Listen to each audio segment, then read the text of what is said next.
Good evening, everyone. Am I audible and visible to all of you guys? Just update me in the comment section.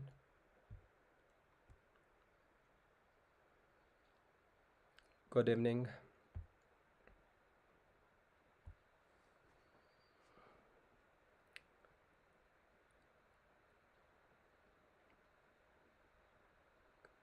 Good evening. Good evening. So, welcome to the session, guys. We'll be starting today the previous year questions of PSM, and along with the previous year questions, we'll be discussing all the previous year topics so that this session is going to be a complete revision of PSM as well. Okay. And meanwhile, if you have any doubts, if you have any questions, you guys can comment it down. So without any further delay, let's begin with the question number 1. A 50-year-old male presents to the ER with some form of poisoning. He has a history of working in a place where the groundnuts are stored. What is your most likely diagnosis? So what is the most likely diagnosis, guys? It's a question from a topic, food adulteration diseases. And food adulteration disease, we have a disease in which the food stuff is a groundnut. And what is your diagnosis, guys? Comment down the answers. What will be your answer for this question? Aflatoxicosis. Your answer is aflatoxicosis.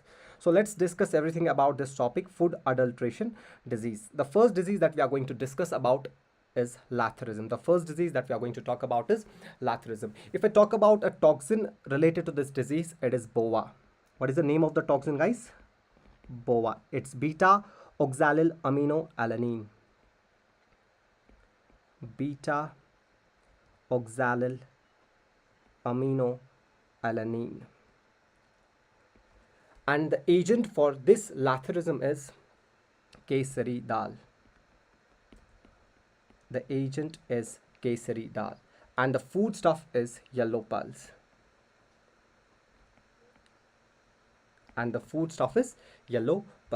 If I talk about a second food adulteration disease, that is epidemic dropsy. And the toxin associated with epidemic dropsy is sanguine. The toxin that is associated is sanguine. And the agent is argemone seed. The agent is argemone seed. And if I talk about the food stuff, that is mustard. The food stuff that is associated is mustard. The third one that we are going to talk about is endemic ascites. If I talk about endemic ascites, what is the toxin associated? Comment down in what is the toxin associated? It is pyrrolizidine.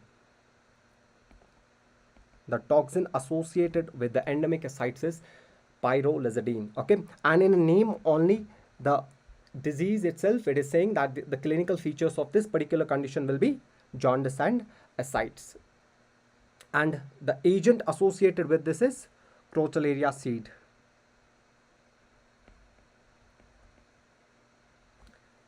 And the food stuff is millet. The food stuff associated is millet. And if I talk about aflatoxicosis, 2 times the question repeated in FMGE exams, the toxin associated with aflatoxicosis is aflatoxin. And this aflatoxin is associated with hepatocellular carcinoma, HCC. Okay, the hint will be given in the question, hepatocellular carcinoma. If I talk about agent of this, it is Aspergillus flavus. What is the agent associated, guys? Aspergillus flavus. And if I talk about a food stuff, that is groundnut. The food stuff associated is groundnut. And the last one, guys, if I talk about ergotism, the toxin associated is ergot alkaloid. That's why the patient will complaining having a gangrene vasospasm. If I talk about food stuff, that is, if I talk about an agent, that is claviceps fusiform. Claviceps fusiform. And the food stuff is a flowering plant. The food stuff is the flowering plant. Okay. So far, the questions that were asked from this particular topic, they are directly asking the food stuff and the toxin associated. Now, the exam pattern has been changed. So rather directly asking the food stuff and the food adulteration disease associated, they can give a clinical scenario of the questions, and followed by that, you have to diagnose the particular disease and answer the particular toxin Okay. Now, if I talk about clinical features, yes, I'll be discussing about time management as well, but in the end. but so far you guys only pay attention to the session. Okay, it will be a complete revision. I will be discussing, see, PYQs, if you get a file, you can directly remember the PYQs and answers. But the examiner will not repeat exact the same question. Rather, more chances of repeating the previous year topic. So rather focusing more on PYQs, remember more about a particular topic. So now the examiner can ask a clinical case by giving a clinical picture or the diagnosis. So if I talk about a laterism, the classical two symptoms that will be patient having is neuroparalysis or osteoparalysis. That will be neuroparalysis and osteoparalysis. If I talk about epidemic dropsy, the patient will complaining of bilateral swelling of the legs. Patient will have bilateral swelling of legs. Along with that, patient will complain of dyspnea. Patient will have diarrhea. Along with that, patient can have a cardiac failure. Patient can have a cardiac failure, and all these symptoms are associated because there is no oxidation of the pyruvic acid. There is no oxidation of the pyruvic acid. The third one is endemic ascites, and in a question, in a disease itself only, it is saying that the patient will have a features of ascites and jaundice. Patients will have a feature of ascites and jaundice, and your classical diagnosis will be endemic ascites. And if I talk about endemic ascites, what is the toxin associated? Write down in the comment section, what is the toxin associated with the endemic ascites? Your answer is going to be pyrrolizidine. Okay, the last one is ergotism, and the toxin associated is ergot alkaloid. And the toxin associated is ergot alkaloid, and the patient will complaining of features of gangrene.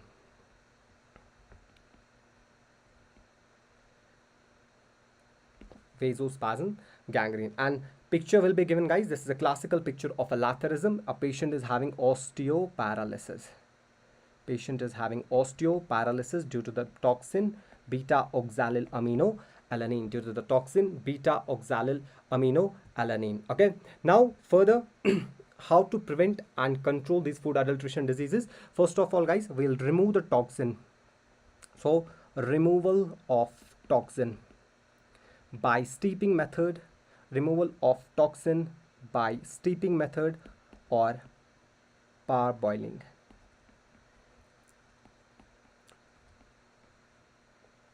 Or the parboiling. The second thing will be, guys, we'll start a vitamin C prophylaxis in the patients. So vitamin C prophylaxis. Vitamin C prophylaxis. Third will be ban the crop. Ban the crop. And the last one will be you have to aware and educate the people about a food adulteration disease. So aware and educate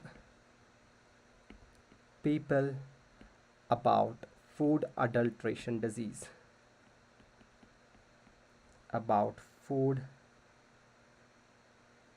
adulteration disease. Okay, so that was all about food adulteration diseases. Let's revise it faster, guys. If I talk about a first one, the question was asked that the ground nuts are stored.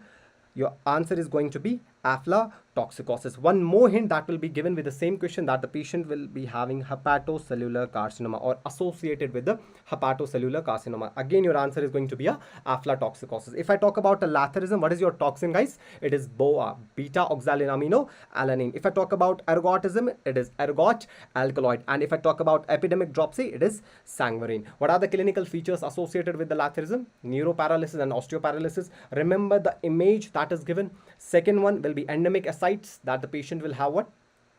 Features of a jaundice and ascites. Epidemic dropsy due to the there is no oxidation of a pyruvic acid, due to which a patient having a complaint of bilateral swelling of the legs, dyspnea, diarrhea and the cardiac failure. Your diagnosis will be epidemic dropsy. And the toxin associated is argemon seed. Aflatoxicosis, aflatoxin, and the food stuff is groundnut. And the last one, ergot alkaloid associated with the ergotism. And how you can preventive, what are the preventive measures, guys? We remove the toxin by steeping or the parboiling method. We start the vitamin C prophylaxis. We ban the crop and aware the people about food adulteration diseases. Okay, let's move to the second question, guys. Okay, all clear? Let's move to the second question. A 54-year-old presents to the OPD with a breathlessness and severe cough. He has a history of working in a cardboard manufacturing industry for the past 30 years. His X-ray shows mottling in the lungs. What is the most likely diagnosis? So the classical hint in the question is a cardboard manufacturing industry. So write down your answers, guys. Write down your answers.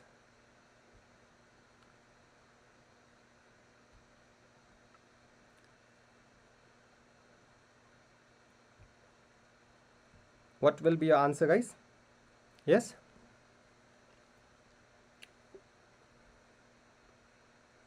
Very good. The answer is bag of sauces. Your answer is bag of sauces. Okay. Now, if we discuss all the occupational disease, so let's discuss about the pneumoconiosis. Okay, we have different types of pneumoconiosis. If I talk about the most common pneumoconiosis, that is silicosis. The most common is going to be silicosis, and the dangerous particle, the size of the particle is between 0.5 to 3.0 microns. These are the dangerous particles, and usually it's less than 5 microns. If I talk about the first one, that is silicosis, it's the most common pneumoconiosis. Write it down, guys. It's the most common pneumoconiosis. It is associated with the silica dust. It's associated with a silica dust. The question will mention a classical worker working in the cement industry or the stone or the bauxite miners. Okay, so remember stone dust. And the patient of silicosis is more prone to the tuberculosis, so that the continued follow-up for TB is done. The continued follow-up for tuberculosis is done. If I talk about a chest X-ray of a silicosis patient, what will be the appearance? Write down in the comment section. If we talk about a radiological features, what will be chest X-ray of a patient having silicosis? Which appearance?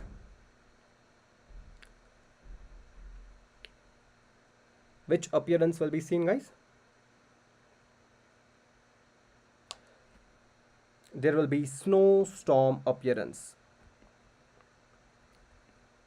Snowstorm appearance. Along with that, the calcification associated with that is eggshell calcification. So what is the calcification associated with the silicosis? Eggshell calcification on the chest X-ray is silicosis. Snowstorm appearance is a silicosis. If I talk about one more calcification on the chest X-ray, popcorn calcification, that will be associated with popcorn calcification on the chest X-ray will be associated with, yes, popcorn calcification on chest X-ray, not on mammography. On mammography, I know it is fibroadenoma. Okay, on chest X-ray, then your answer is pulmonary hematoma. Pulmonary hematoma. Okay, if the question is like most common benign tumor of the lungs, again your answer is going to be pulmonary hematoma. If the question is popcorn calcification of the lungs on the chest X-ray, again your answer is pulmonary hematoma. If the question is eggshell calcification on the lungs, then your answer is going to be silicosis. Snowstorm appearance, silicosis. Bauxite miners, stone, cement, silicosis. And most common pneumoconiosis is silicosis. Is that clear to everyone? Chalo. Let's move to the next one. Asbestosis. Asbestos, it's due to the exposure to asbestos dust. Due to the exposure to asbestos dust. Okay, if I talk about asbestosis, it is the only pneumoconiosis that is associated with the lung cancers, or that is associated with the malignancy. So write it down, only pneumoconiosis. It's the only pneumoconiosis associated with malignancy. So the only pneumoconiosis that is associated with malignancy is asbestosis. If I talk about most common malignancy that is associated with asbestosis, then your answer is going to be adenocarcinoma of the lung.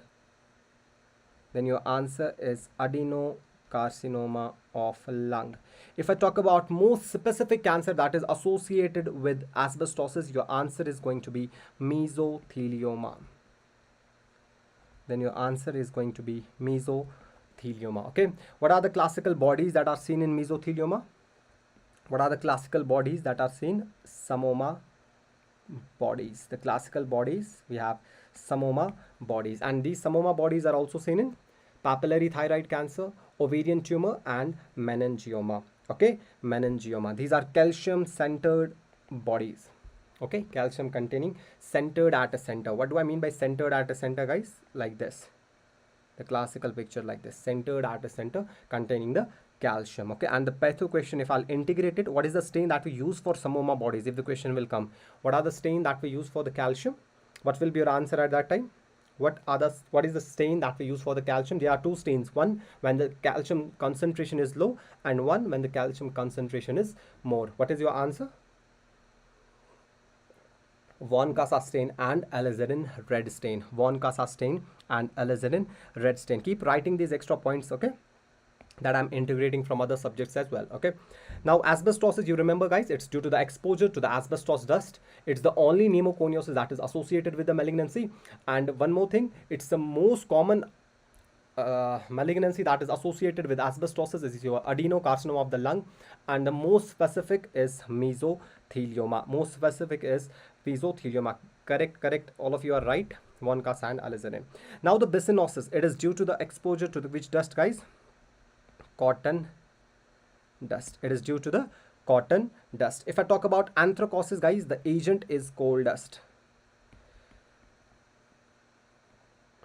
The agent is coal dust, and the anthracotic pigment that is accumulated in the lungs, due to which the lungs are also called as black lung. Okay, black lung,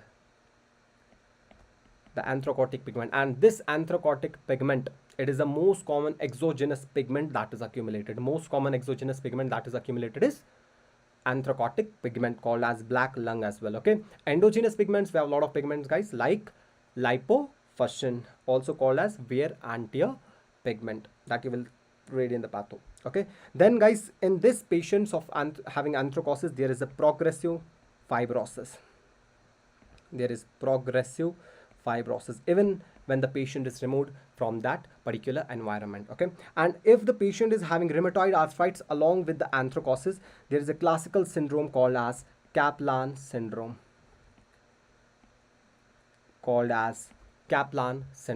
which is also called as rheumatopneumoconiosis, because rheumatoid arthritis plus pneumoconiosis.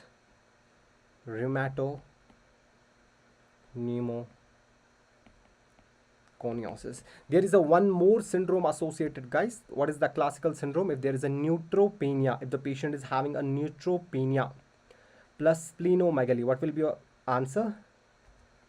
Neutropenia and splenomegaly. Your answer is going to be which syndrome? Yes, write down in the comment section. What is the classical syndrome you will answer? What is the classical syndrome if the patient is having a neutropenia and splenomegaly as well? Right, you got it right. Felty syndrome.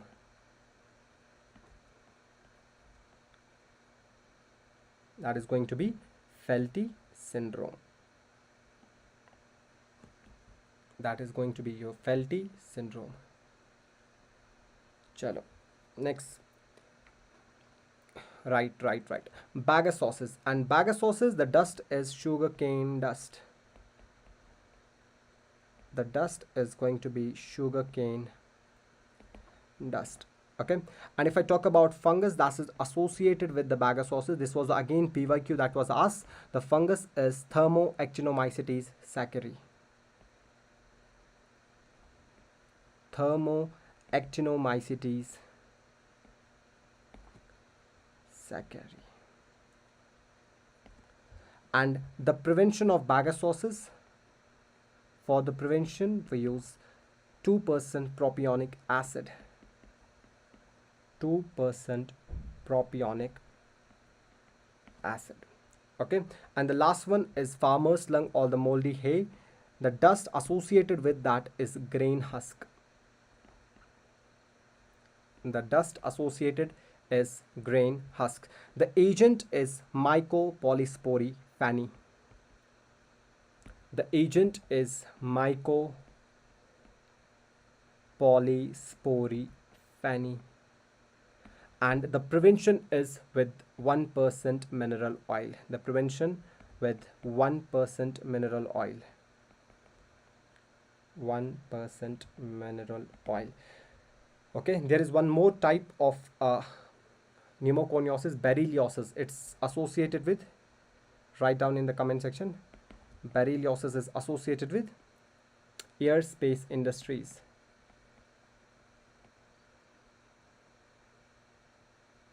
Aerospace industries. So let's revise all the pneumoconiosis, guys. All these topics are very important.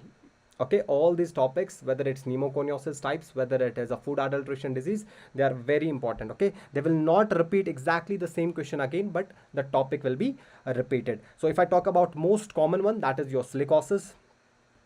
Associated with the tuberculosis, that's your silicosis.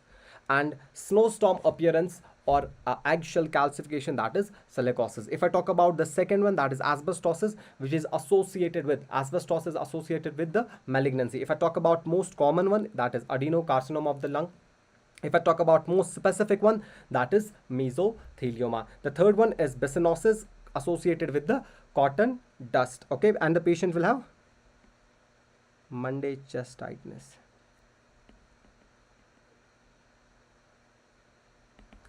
Anthracosis, guys, the agent is coal dust. If I talk about anthracosis, the agent is coal dust. And if the patient is having rheumatoid arthritis along with the anthracosis, that's a classical syndrome called as Kaplan syndrome. And it's also called as rheumatopneumoconiosis. If I talk about a sugarcane dust, that is your bagasosis. If I talk about a grain husk, that is the farmer's lung or moldy hay. And if a patient is working, or if the worker is in the aerospace industries, the classical type of pneumoconiosis is berylliosis. It is berylliosis. So here, the sugarcane industry, cardboard manufacturing, your answer is going to be bagasosis. Your answer is going to be bagasosis. Let's move to the next question, guys. An A&M receives 2 open vaccines, an MR vaccine vial and a pentavalent vaccine vial. Okay, MR and pentavalent vaccine. Which of the following can be used for the immunization round? Write down your answers in the comment section. Which of the following you can use? Which of the following you can use? This is the question from the open vial policy. Okay, so open vial policy, it permits the reuse of the open multi-dose vaccine vials if it maintained according to the recommended guidelines, and use is permitted up to how many days, guys? 28 days. And it is permitted up to how many days? 28 days. So your answer is going to be A. You have to discard the MR and use pentavalent. Okay, now let's discuss open vial policy. Remember, open vial policy is applicable on which vaccines, guys? It's applicable on OPV, it's applicable on DPT, tetanus toxoid, hepatitis B, and pentavalent vaccine.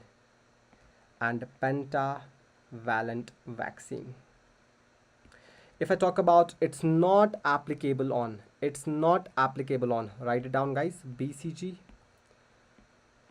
MMR, Japanese encephalitis, Rota vaccine, and COVID-19 vaccine. All T series vaccine. Yes, all T series vaccine along with OPV as well, Vijay. Okay, so it's applicable for OPV, DPT, TD, TT, Hep B, and pentavalent vaccines, and it's not applicable on BCG, MMR, JE, RV, and COVID-19 vaccine. So we'll discard the MR and use the pentavalent vaccine. Now my question to you, what is a diluent for MR vaccine? Let me ask you some other questions as well. What is a diluent for MR vaccine? What is the diluent for MR?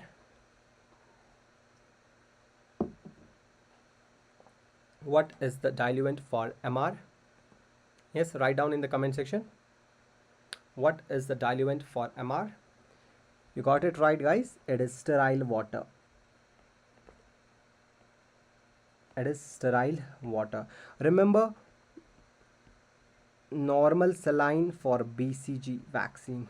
Remember, phosphate saline buffer, PSB. I'm repeating, PSB, phosphate saline buffer for Japanese encephalitis.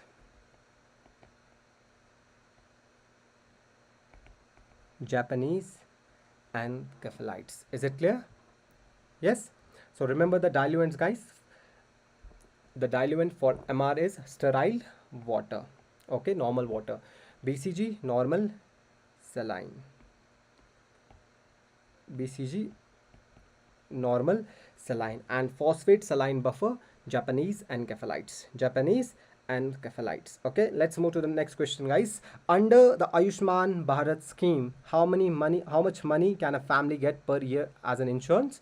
You already know how much money, guys. It's 5 lakhs. So Ayushman Bharat program, it's divided into the two parts: health and wellness center, according to which essential drugs and free diagnosis services will be given, and NHPS PMJ, Pradhan Mantri Jan Arogya Yojana, rupees 5 lakhs insurance per family per year for secondary and tertiary level hospitals, for secondary and tertiary level hospital like medical college and super specialty hospitals. Okay, and this is the logo for,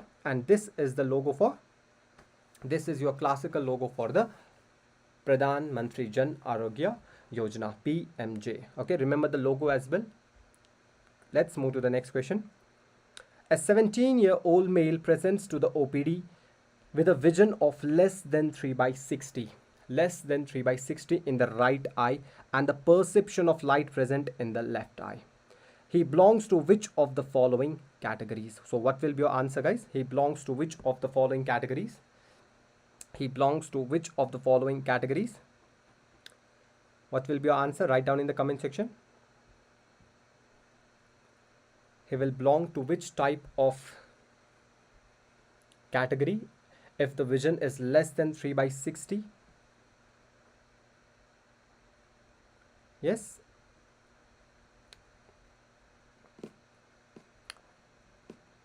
Okay, some answers are B, some are C. Okay, let me discuss the whole topic, then you directly jump to the answer. Okay, now if I talk about WHO definition, okay, if I talk about WHO definition of the blindness, guys, write it down. It's vision less than 3/60. It's vision less than 3/60 in the better eye. In the better eye, with the best possible correction, with the best possible correction. Now if I talk about a classification of category of blindness, we have a new classification and old classification. We have a new classification and old classification. As per the new classification, category 0 comes under the normal vision. Category 0 comes under the normal vision, and it should be 6/6 to 6/18. Okay, and old classification as well says that this is a normal vision. If I talk about a new classification, if the vision is less than 6/18 to 6/60, then as per the new classification, there is a mild visual impairment. There is a mild visual impairment. But as per the old classification, they come under the category of low vision. They come under the category of low vision. If I talk about the third one, if the vision is less than 6/60 to 3/60, as per the old classification, it comes under the economic blindness.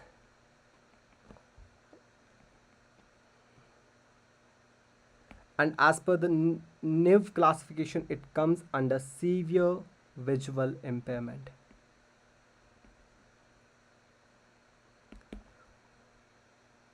If I talk about a vision less than 3/60 to 1/60, then any vision that is less than 3/60 is categorized as per the NIV classification as blindness. As per the old classification, it comes under the category of a social blindness. It comes under the category of a social blindness. If there is less than 1 by 62 perception of light, it comes again as per the new classification. I already told you anything less than 3 by 60 comes under the blindness, and as per the old classification it comes under the manifest blindness. Manifest blindness. And less than perception of light, in old classification it comes under the absolute blindness.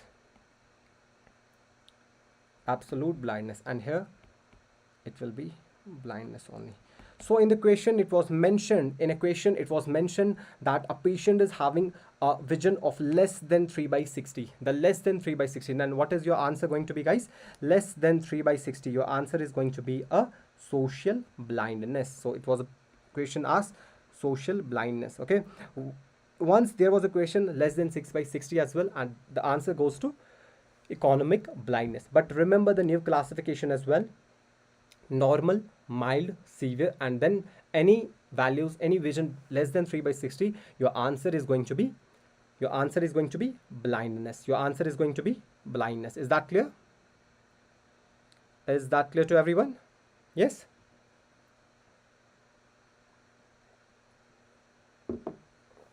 Clear to everyone? Good. Now guys, one more question that they can ask or expected. It's a national program for prevention and control of blindness and visual impairment. So what is the program, guys? According to this program, so we have to reduce the cause of blindness by 2020.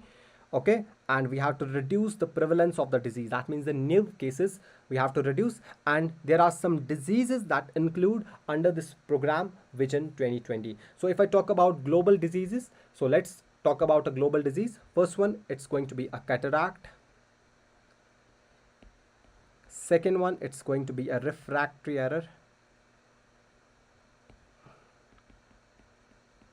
Third one, childhood blindness.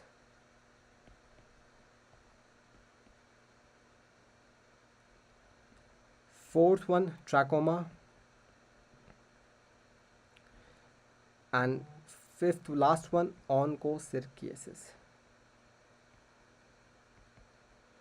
So they can ask you a question, guys. They can ask the question that among which of the following disease is not under the global under Vision 2020. So remember these 5 conditions: cataract, refractory error, childhood blindness, trachoma, or onchocerciasis. Okay, but if I talk about India, guys, what are the diseases that are included? Write it down. First one is going to be your cataract. Second one, refractory error. Third one, childhood blindness.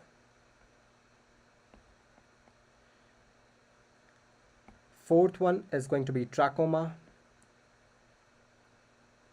Then glaucoma. Followed by that, there is corneal blindness. Then diabetic retinopathy. Diabetic retinopathy.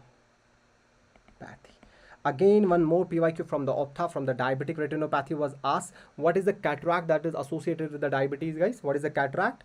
It is your snow flare cataract. It's your snow flare cataract. And the question was not asked that what is the cataract. The question was asked that which of the following substance is accumulated, in the diabetic retinopathy. So what is accumulated, guys? The sorbitol pathway is involved, and there is accumulation of sorbitol. So what is your treatment for a snow flare cataract? Your treatment is going to be a phacoemulsification, and you have to maintain the sugar levels. Diet modification, decrease the sugar levels, and phacoemulsification. So sorbitol is accumulated in which type of cataract? Snow flare cataract. Okay, one more cataract which is a reversible cataract called as oil drop cataract, associated with galactosemia, and there is an accumulation of a which substance? Galcetrol. Number 13, Christmas tree cataract associated with Christmas tree cataract associated with myotonic dystrophy. Previous year question was asked rosette shaped cataract. That is going to be your blunt trauma. Okay, in case of a blunt trauma, there will be a rosette shaped cataract. cataract. Okay, and the last one, what is the cataract associated with the Wilson disease? That's your sunflower cataract. There's a copper deposition in the descent membrane. Chalo guys, that's about a diabetic retinopathy, and this is a PYQ as well, snowflake cataract sorbitol. If I integrate it again with the ophtha guys, trachoma. In trachoma, the question was asked, what is about a safe strategy? Question was asked in safe strategy. S stands for surgery. S stands for surgery. Your drug of choice for trachoma is going to be erythromycin. Remember, there is a ARTS line as well. What is the line? ARTS line. And Herbert Pets associated with trachoma. Okay, anything else? Chalo. Good. All. Yes. Sunflower, blunt trauma. Every one of you correct. If I talk about the most common cause of blindness in India, that is cataract. And if I talk about most in children's most common cause of blindness, that is your vitamin A deficiency. That is vitamin A deficiency. Vitamin A deficiency. So this was all about a blindness. Okay, so remember the new classification and old classification as well. Remember the values, economic blindness and social blindness have asked multiple times, and remember the program as well. They can ask the full form of the program as well. It's national program. Remember the full form as well. National Program for Prevention and Control of Blindness and Visual Impairment. Okay, so remember the logo and the diseases that are coming as per the global and India. Let's move to the next question. A 39-year-old male presents to the OPD with dysuria and polyuria. He has a history of working in a dye industry. The most probable diagnosis is. So somebody who is working in a dye industry or a benzidine industry. Which type of cancer is associated, guys? Benzidine or aniline dye. So what is the cancer that will be associated?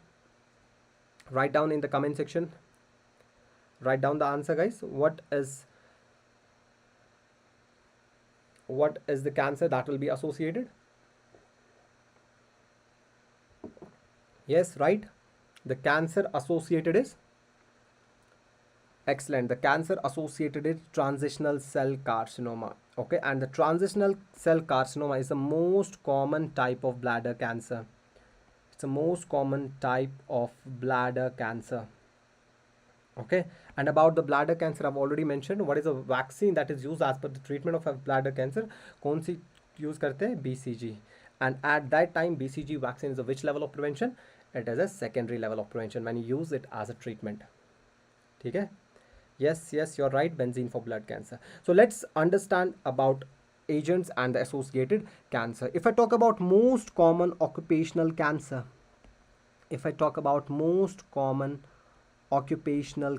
that is going to be skin cancer.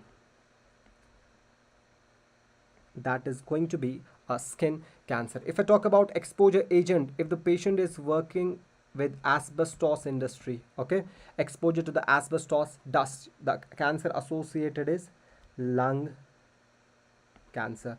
If the patient is working in a PVC, polyvinyl chloride, or he has exposure to polyvinyl chloride or arsenic or thorotrast, then the cancer associated will be angiosarcoma of liver. Angiosarcoma of liver. If it is benzene, then it is going to be leukemia or blood cancer. If it is benzidine, so in benzidine there is a D, or if it is aniline dye, then your answer is going to be a bladder cancer. And what is the most common type of bladder cancer?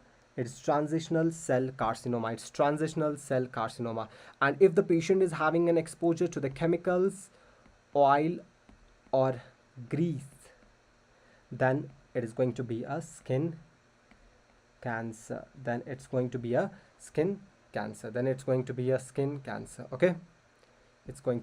skin cancer. So remember guys, asbestos is your lung cancer, polyvinyl chloride and angiosarcoma of the liver, Benzene will cause leukemia.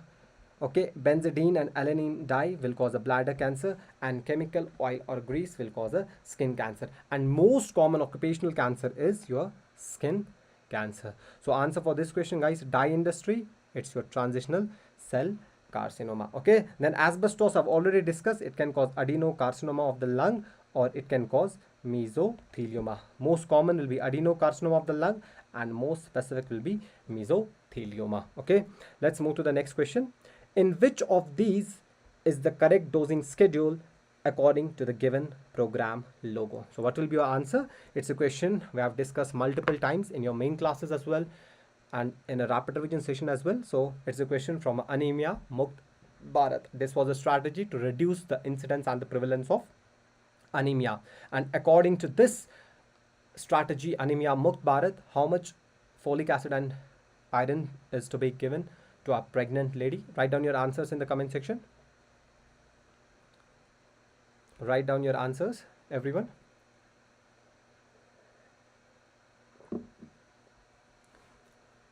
Yes.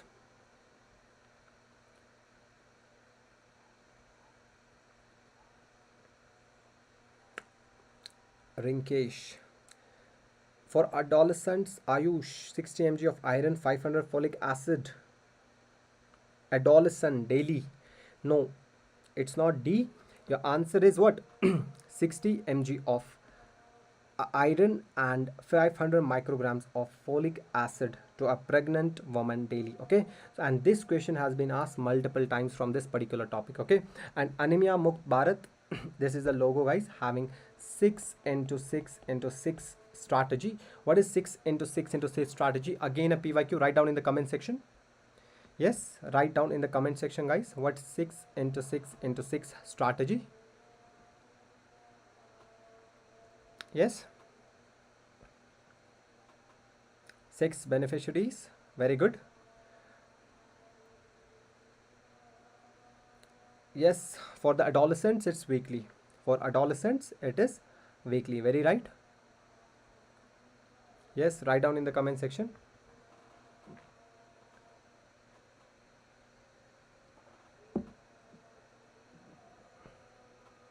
Beneficiaries, intervention and institutional.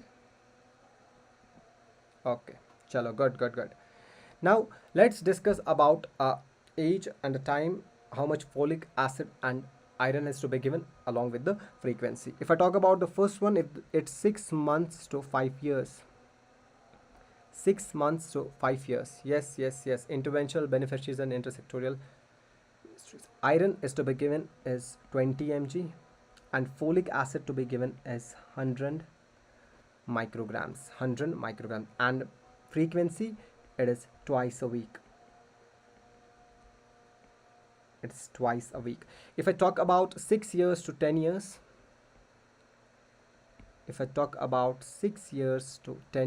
then the iron given is 45 mg, and folic acid is to be 400 micrograms, and the frequency is weekly. Correct, weekly. And if I talk about 10 years to 19 years, the iron given is 60 mg, and folic acid given is 500 micrograms, and again weekly.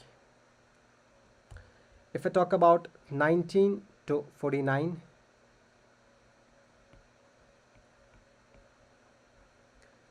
the iron given is 60 mg, and folic acid 500 micrograms, and you have to give it weekly. And if there is pregnancy and lactation,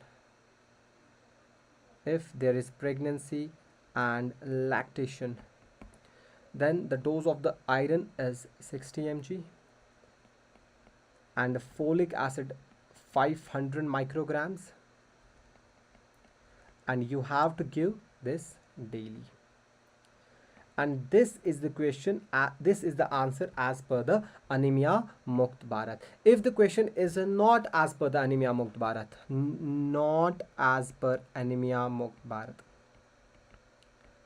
If they directly ask you what is the iron given in a pregnancy, guys, it's 100 mg iron. It's 100 mg iron. If there is a mild to moderate anemia, then you have to give 200 mg iron. Okay.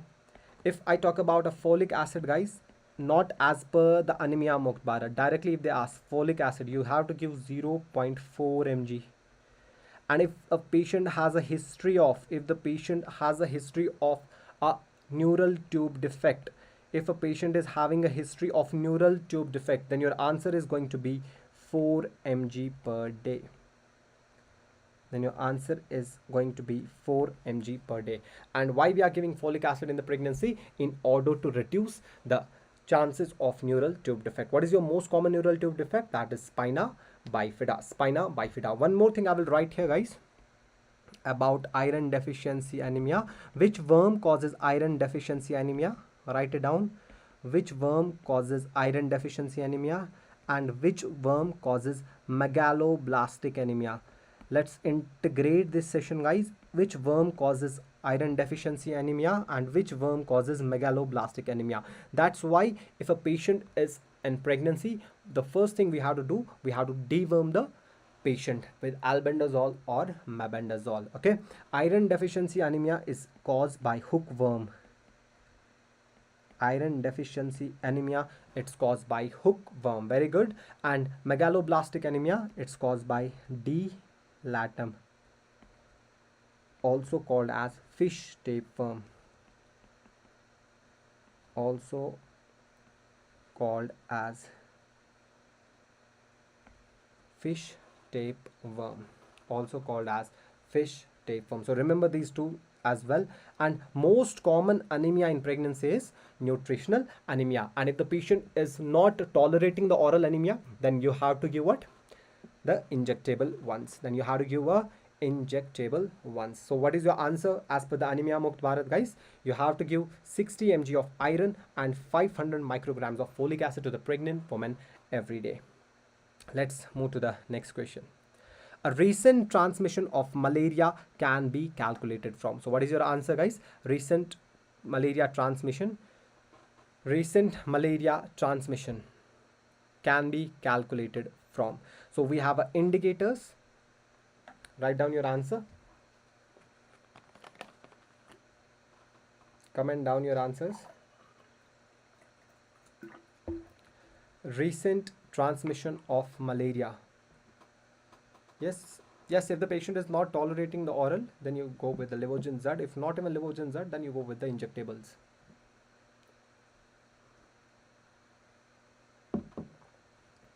Okay, the recent, its right answer is infant parasite rate.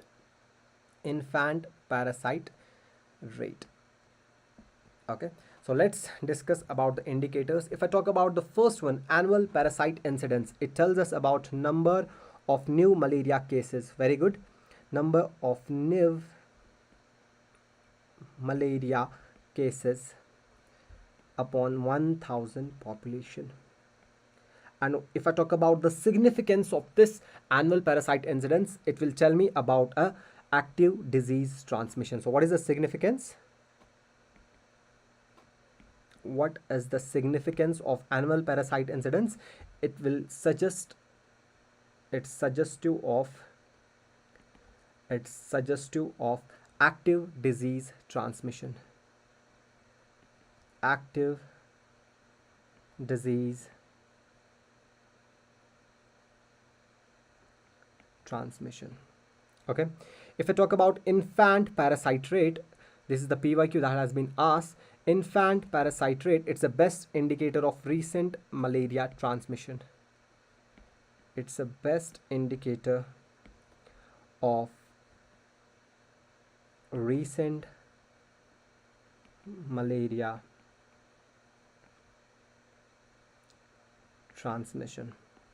If I talk about annual blood examination rate, it's the best indicator of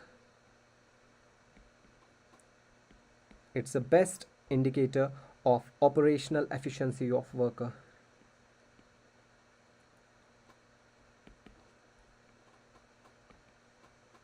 efficiency of worker, ABER of worker.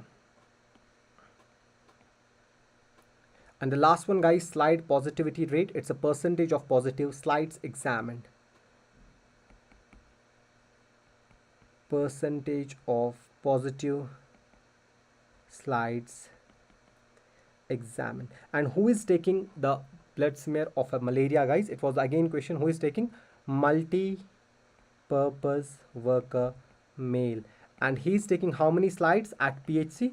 How many slides? He's taking 2 slides. Remember that. He's taking how many slides? He's taking, sir, 2 slides, thin and thick. He's taking 2 slides, thin and thick. One will tell me about a species of a malaria, whether it's a Plasmodium falciparum, it's a Plasmodium vivax, it's Plasmodium ovale, or it's malaria.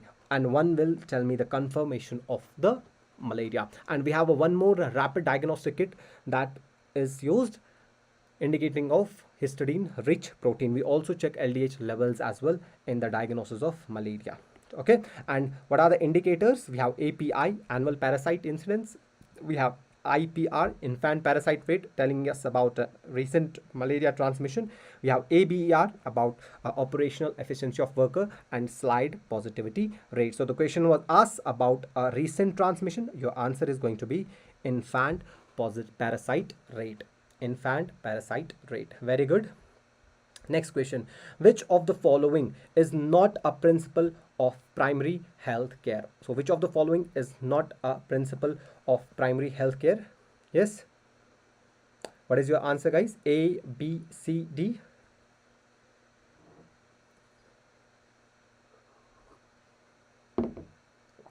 What will be your answer, guys, in this question? Write down in the comment section.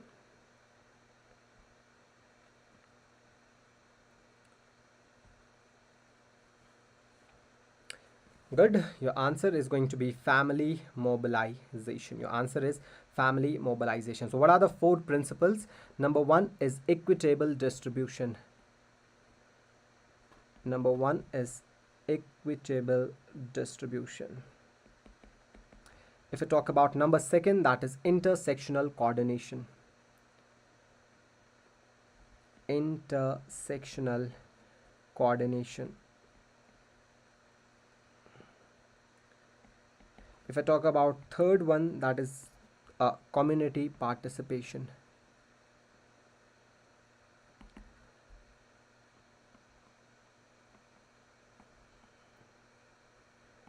Community participation. And if I talk about the 4th one, that is appropriate technology. Appropriate technology.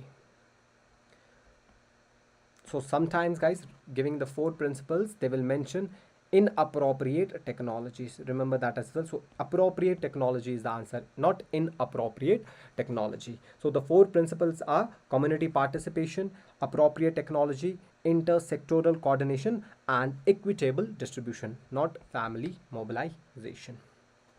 Next question. A female health worker goes out in a public every 15 days. So the hospital worker and the female worker is going in a public every 15 days for a malarial surveillance. This is which type of surveillance? So the hospital person is going to door, house to house for a surveillance, and that is which type of surveillance? Write down the answer in your comment section, guys. That is which type of surveillance? Good. That is a active surveillance. That is your active surveillance. So what are the different types of surveillance? Let's discuss. Okay. So what do we mean by surveillance, guys? By surveillance we mean monitoring and action. Monitoring and action. What do we mean by what do we mean by monitoring, guys? You collect the data, and then you analyze that data. Once you got to know, okay, the following disease and the person are having a close contacts with that particular person having a disease, you go door to door and take their tests and give them a medication. That is called as active surveillance. Okay, so types of surveillance. So what is a active surveillance? What do we mean by active surveillance? Write it down, guys. The health worker is visiting every home.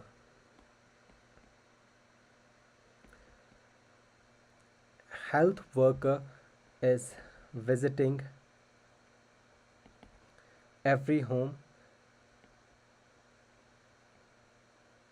and find out the cases.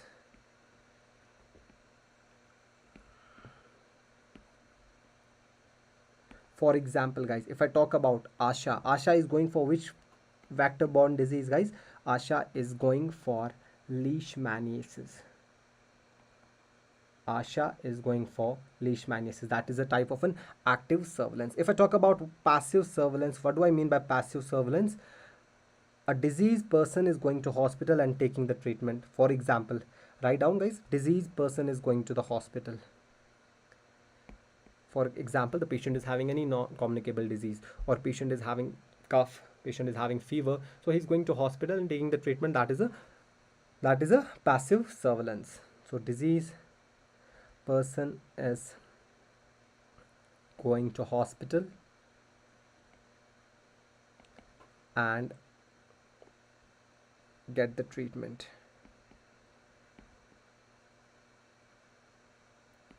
And what is sentinel surveillance? Sentinel surveillance is done especially for the sexually transmitted disease, or the disease where we have hidden cases. For example, HIV. Sentinel surveillance, it's mainly for STDs or hidden cases or deliberately ignored cases.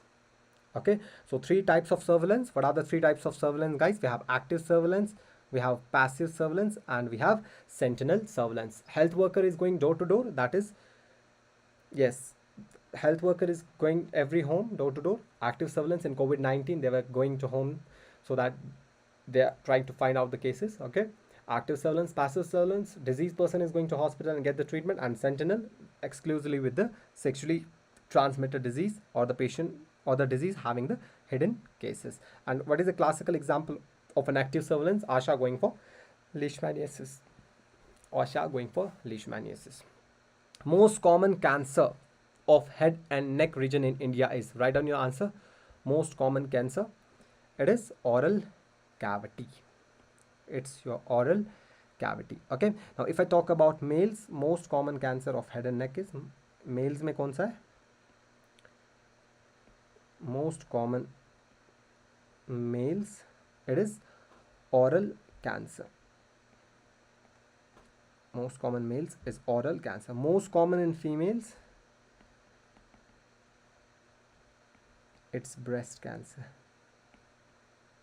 It is breast cancer. Okay, and most common overall cancer is also breast cancer in India. Okay, next question.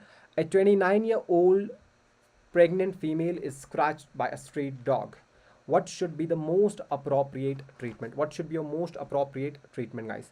Okay, she's being scratched by the dog. That means, yes, that means it's a which class of bite? It's a class 2. Okay, class 1, grade 1 bite is licking, okay, on the area or the skin. What about grade 2? It is scratching, and grade 3, it's a blood or the oozing blood coming out. So if I talk about class 1 bite, that is licks the skin. Okay, and what will be your management, guys? Your management is going to be a local wound management. Wash the extensively with the soap and water for 15 minutes. Okay, if I talk about a class 2 bite, that means scratches are there without the blood. In that particular way, your management is going to be a vaccination and local wound management. What is class 3 bite?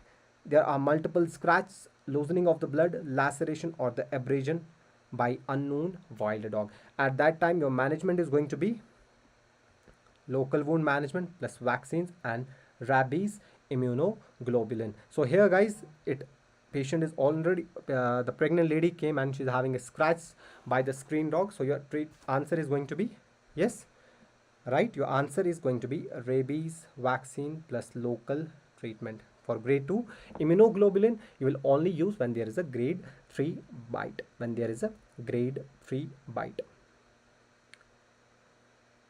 Chalo, done.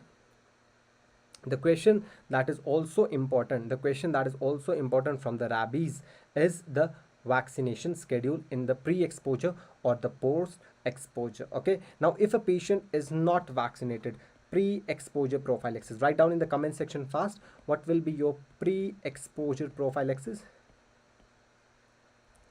What will be your pre-exposure prophylaxis in rabies? So it will be 0, 7, 21 or 28. It will be 0, 7, 21 or 28. If I talk about post-exposure prophylaxis,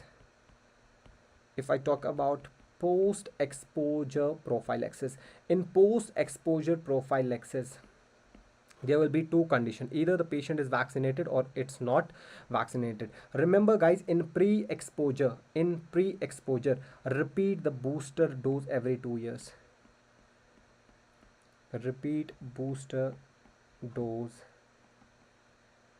every 2 years.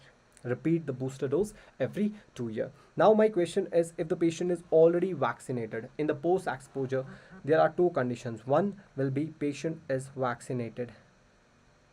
If the patient is vaccinated, then your answer is going to be 2 doses, 0 and 3. Okay, the second will be not vaccinated, and if the patient is not vaccinated, then what will be your management? It will be 0, 3, 7, 14, 28. 0, 3, 7, 14 and 28. Okay, chalo.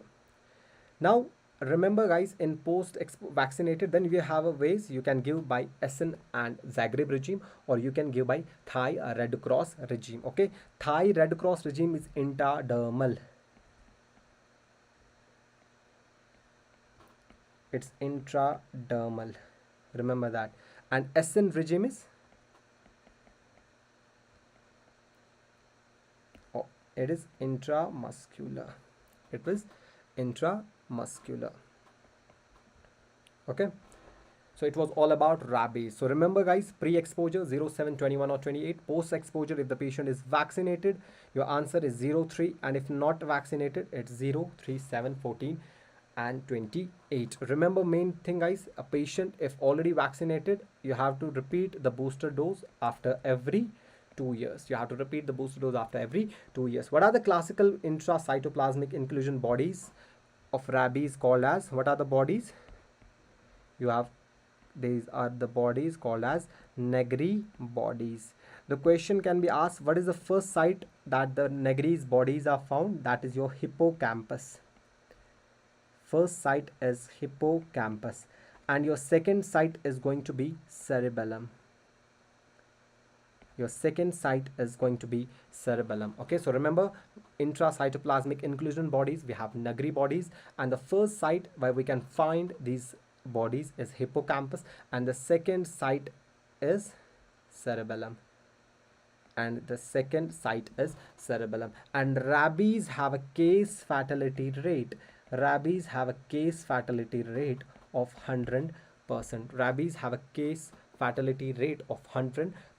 So remember guys, rabies is a very important topic.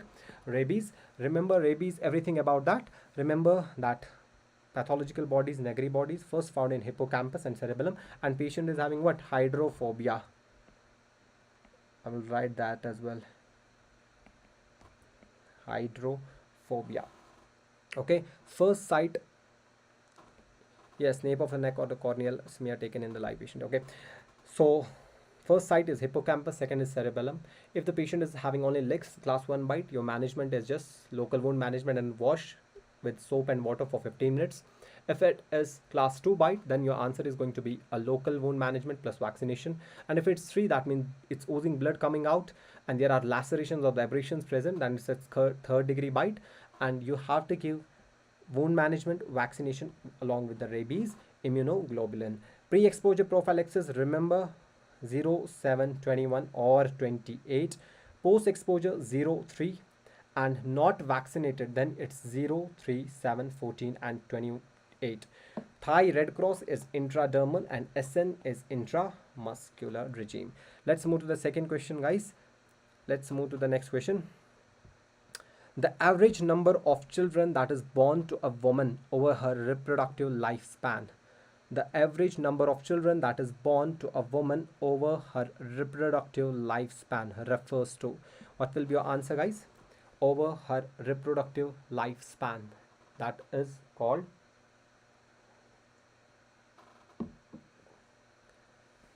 the average number of children that is born to a woman over her reproductive lifespan. It refers to, yes, what is your answer?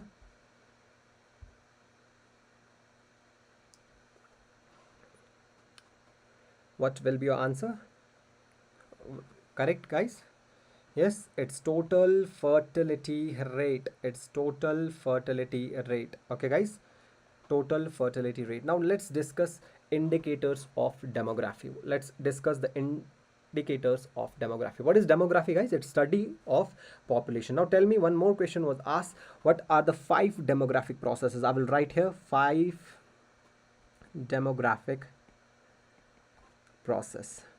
Now tell me about a 5 demographic process.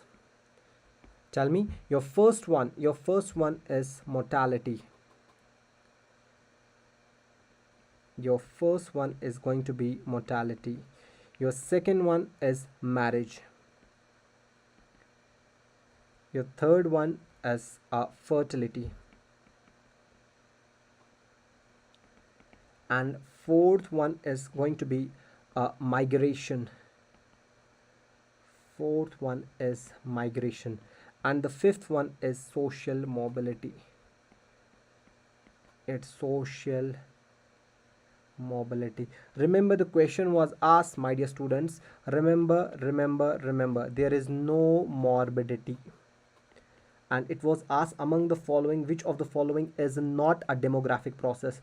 So your answer is morbidity. Your answer is morbidity. Okay, your answer is morbidity. One question from the demography. Second question, they asked that if a children that is born to a woman over her reproductive lifespan, that is 15 to 45 reproductive lifespan, that answer is going to be a total fertility rate. Total fertility rate. If we discuss about the indicators of demography, guys, crude birth rate, that's number of live births upon mid-year population multiplied by 1000. If I talk about crude death rate, that's number of deaths upon mid-year population multiplied by 1000. One more question, mid-year population MYP is calculated on 1st of July.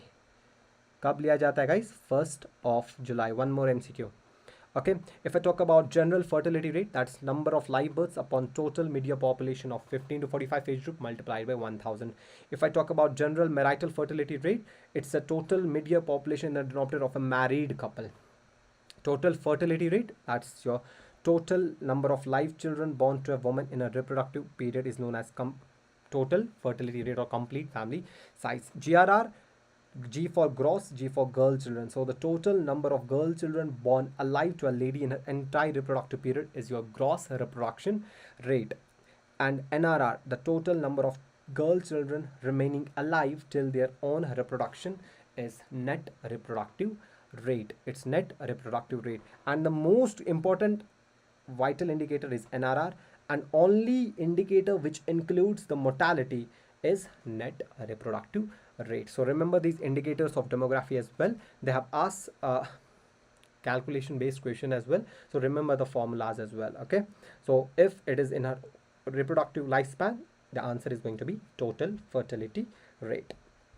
Let's move to the next question. Which of the following vitamin increase the iron absorption? Increases the iron absorption. Your answer is going to be, which of the following will increase the iron absorption? Write down in the comment section. Which of the following vitamin increases the iron absorption? Your answer is going to be vitamin C. Very good. Your answer is going to be vitamin C. Okay. We'll discuss all the vitamins coming up. Orchids is a complication of. Write it down, guys. Orchids is a complication of. Orchitis is the complication of.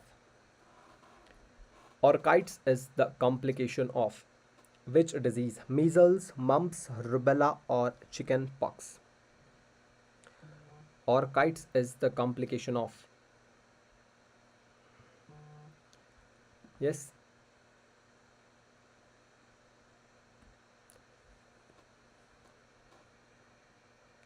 Good. It's the complication of mumps. It is the complication of mumps. Let's discuss the mumps, guys. If I talk about the agent of mumps, if I talk about agent of mumps, the agent is RNA paramyxovirus.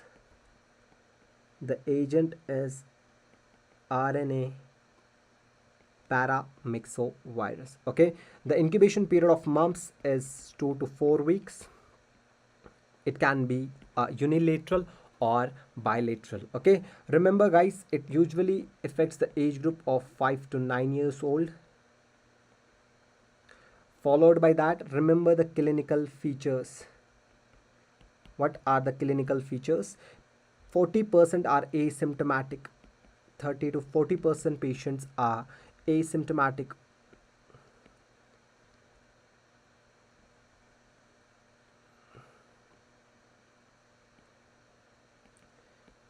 Patients are asymptomatic. Then patient will have a swelling in the glands.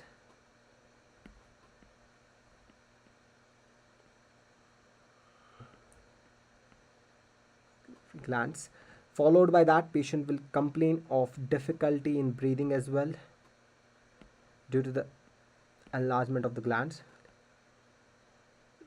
Difficulty in breathing, and patient will have a pain behind the ear as well. What are the complications associated, guys? Write it down. What are the complications associated? Patient will can have the meningitis, okay, encephalitis or meningitis. That's why we start the prophylactic treatment of the meningitis in the patients who are admitted for the severe mumps, encephalitis and meningitis.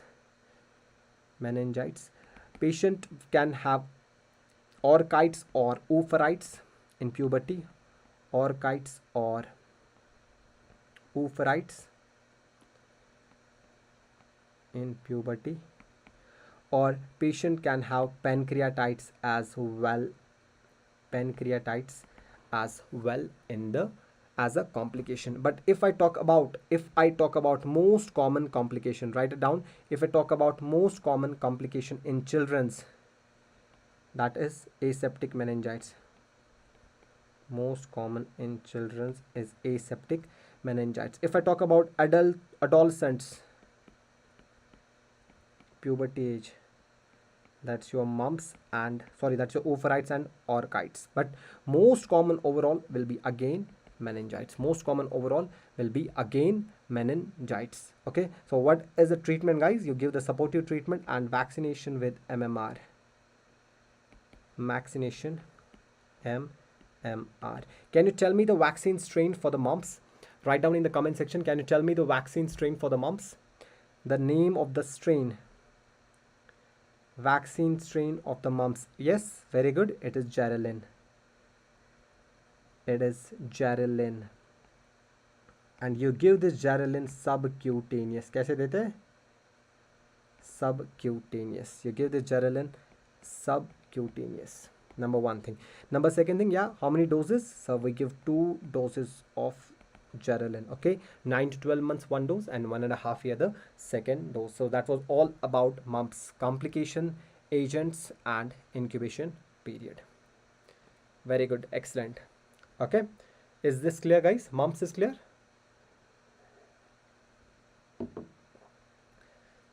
Yes. So measles, about the measles I'm giving a question shortly, guys. What are the complications?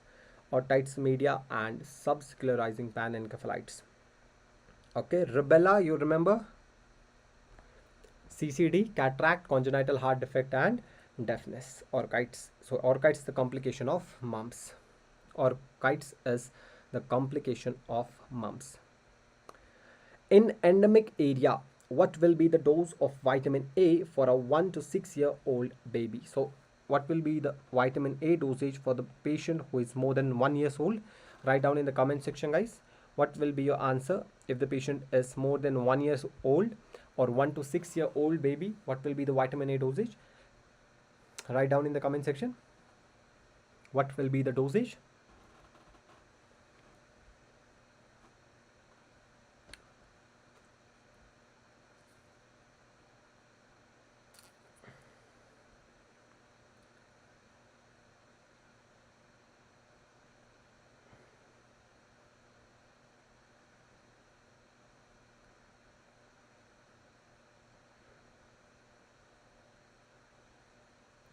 More than 1 year. Your answer is going to be, if a patient is more than 1 year.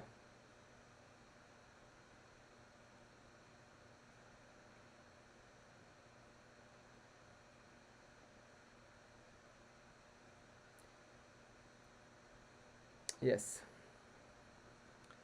it's 2 lakh international unit for 6 months.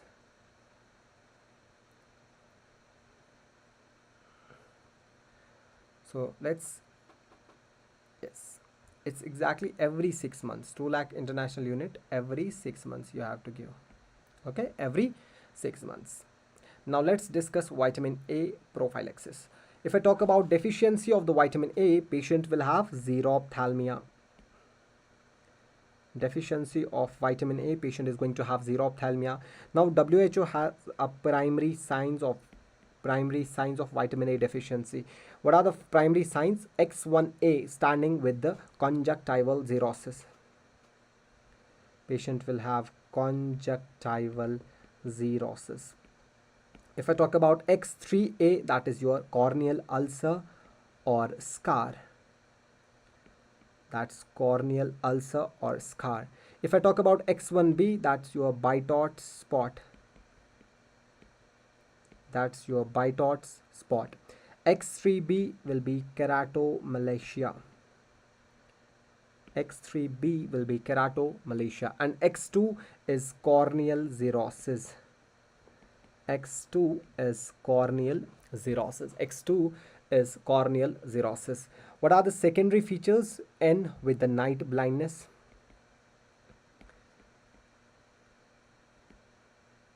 N with a night blindness.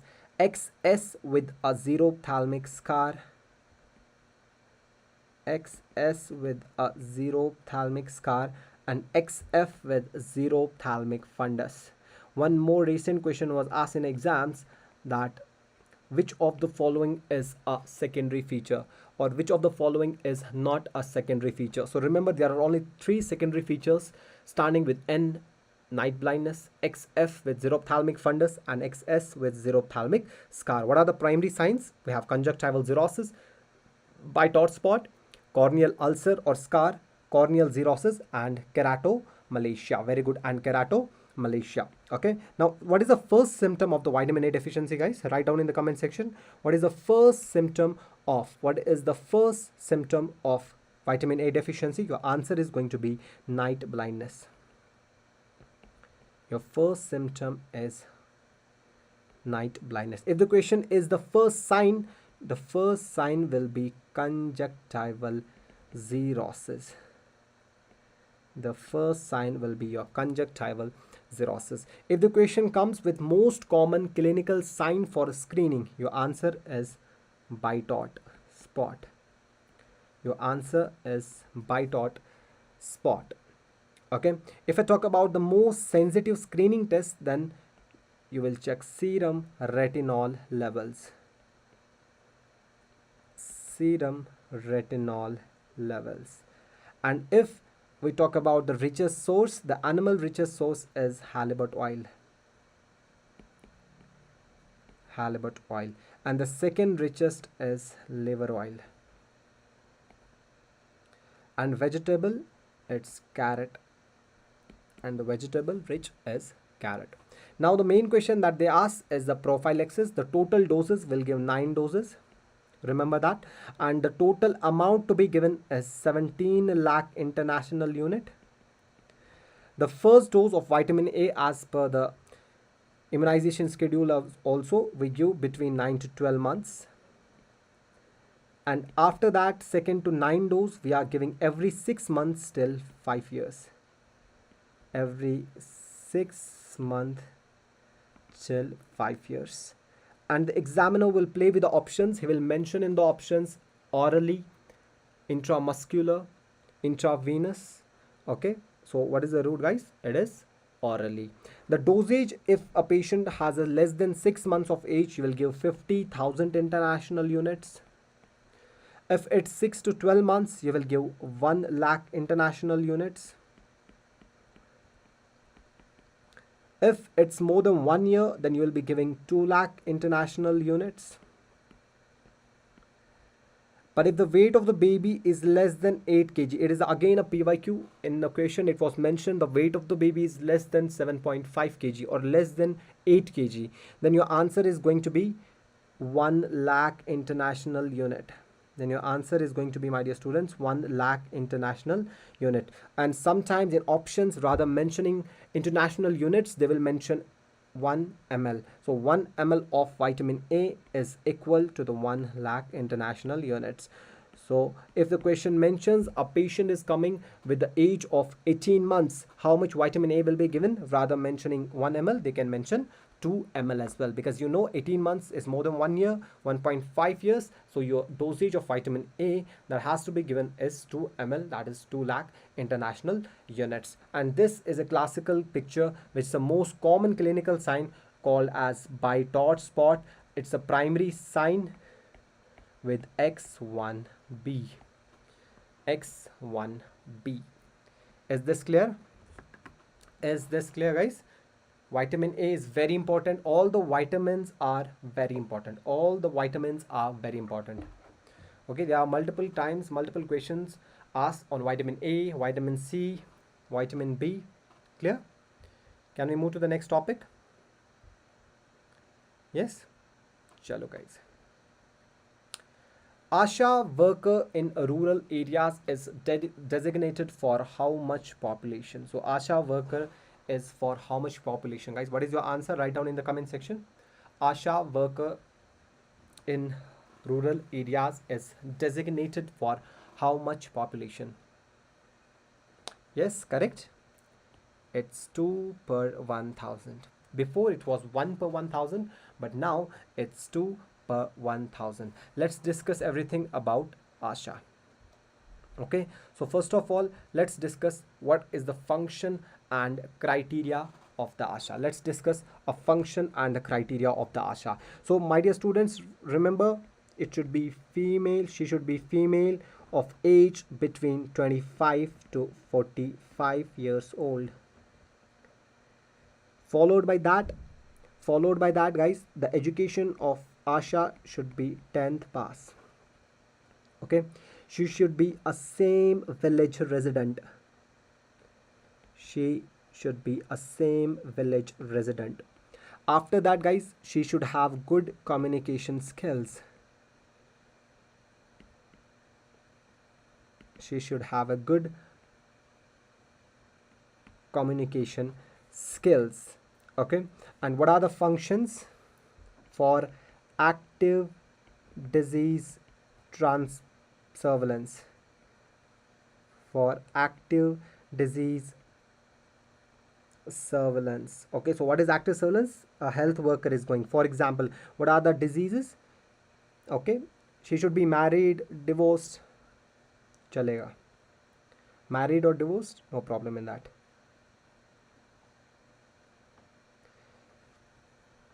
Sir, pinguicillum and Bitot spot look both similarity. You check the serum retinol levels. So that is a classical case of a vitamin A deficiency. You know? Yes, they look both on the, yes, foamy appearance in the both. DRAS33, foamy appearance in the both, whether it is a pinguicillum or a Bitot spot. But yes, vitamin A deficiency, patient will have other features as well. Okay, patient will complaining of night blindness, xerophthalmia. Okay, and clinical investigation, serum retinol levels you will check. So you have a classical diagnosis of a vitamin A deficiency, Bitot spot. Okay. Active disease surveillance. What is active disease surveillance? When a patient, a health worker is going door to door for disease investigation along with the treatment. Okay. And active disease surveillance is done. ASHA is going for leishmaniasis. Remember, She's going for TB as well and filariasis as well. And filariasis as well. Okay. And she's going home delivery of contraception. What is the function? Home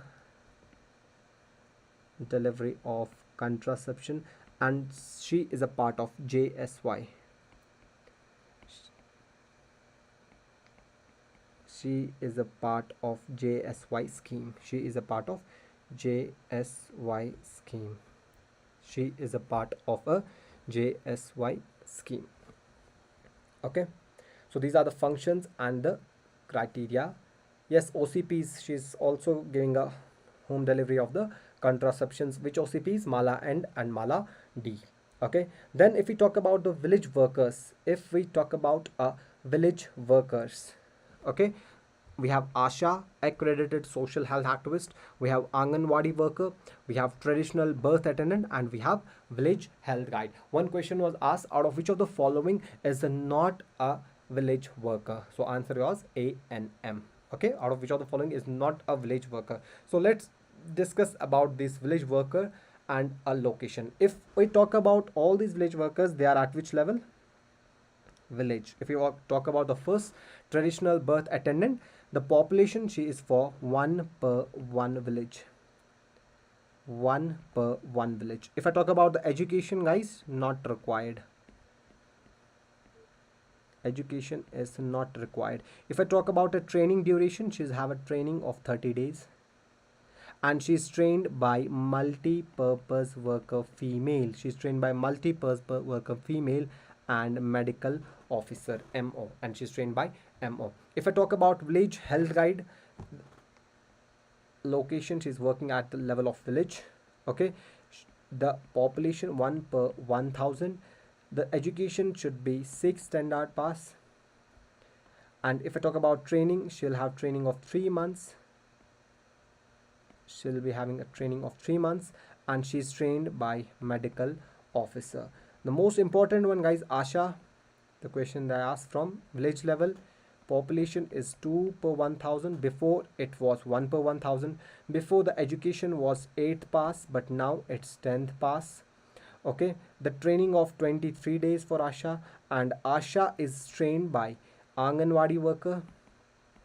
She is trained by multi-purpose worker female and a medical officer, and she's trained by medical officer. If I talk about Anganwadi worker, guys, she's working in an ICDS center. She's working in an ICDS center. If we talk about population in plains, it's 1 per 400 to 800 in plains, and it's 1 per 300 to 800 in hills. In hills. Okay, the education for that should be 12th pass, and training for 4 months. She is trained by community development project officer. She is trained by community development project officer. So remember this table, guys. They will can ask the question from this particular table. So TBA 1 per 1 village, village health guide 1 per 1000, Asha 2 per 1000, and this Anganwadi worker, it's 1 per 400 to 800 in plains and 1 per 300 to 800 in the hills. And all these workers are at which level? Village level. And the question was asked, 3 options from them and 1 ANM was given. Okay, remember the functions and the criteria of the Asha, guys. Female, 25 to 45 years old, 10 pass, same village resident, having a good communication skills, and she's a part of a JSY. She is function is the home delivery of the contraceptions, mainly OCPs. Okay, and the active disease surveillance.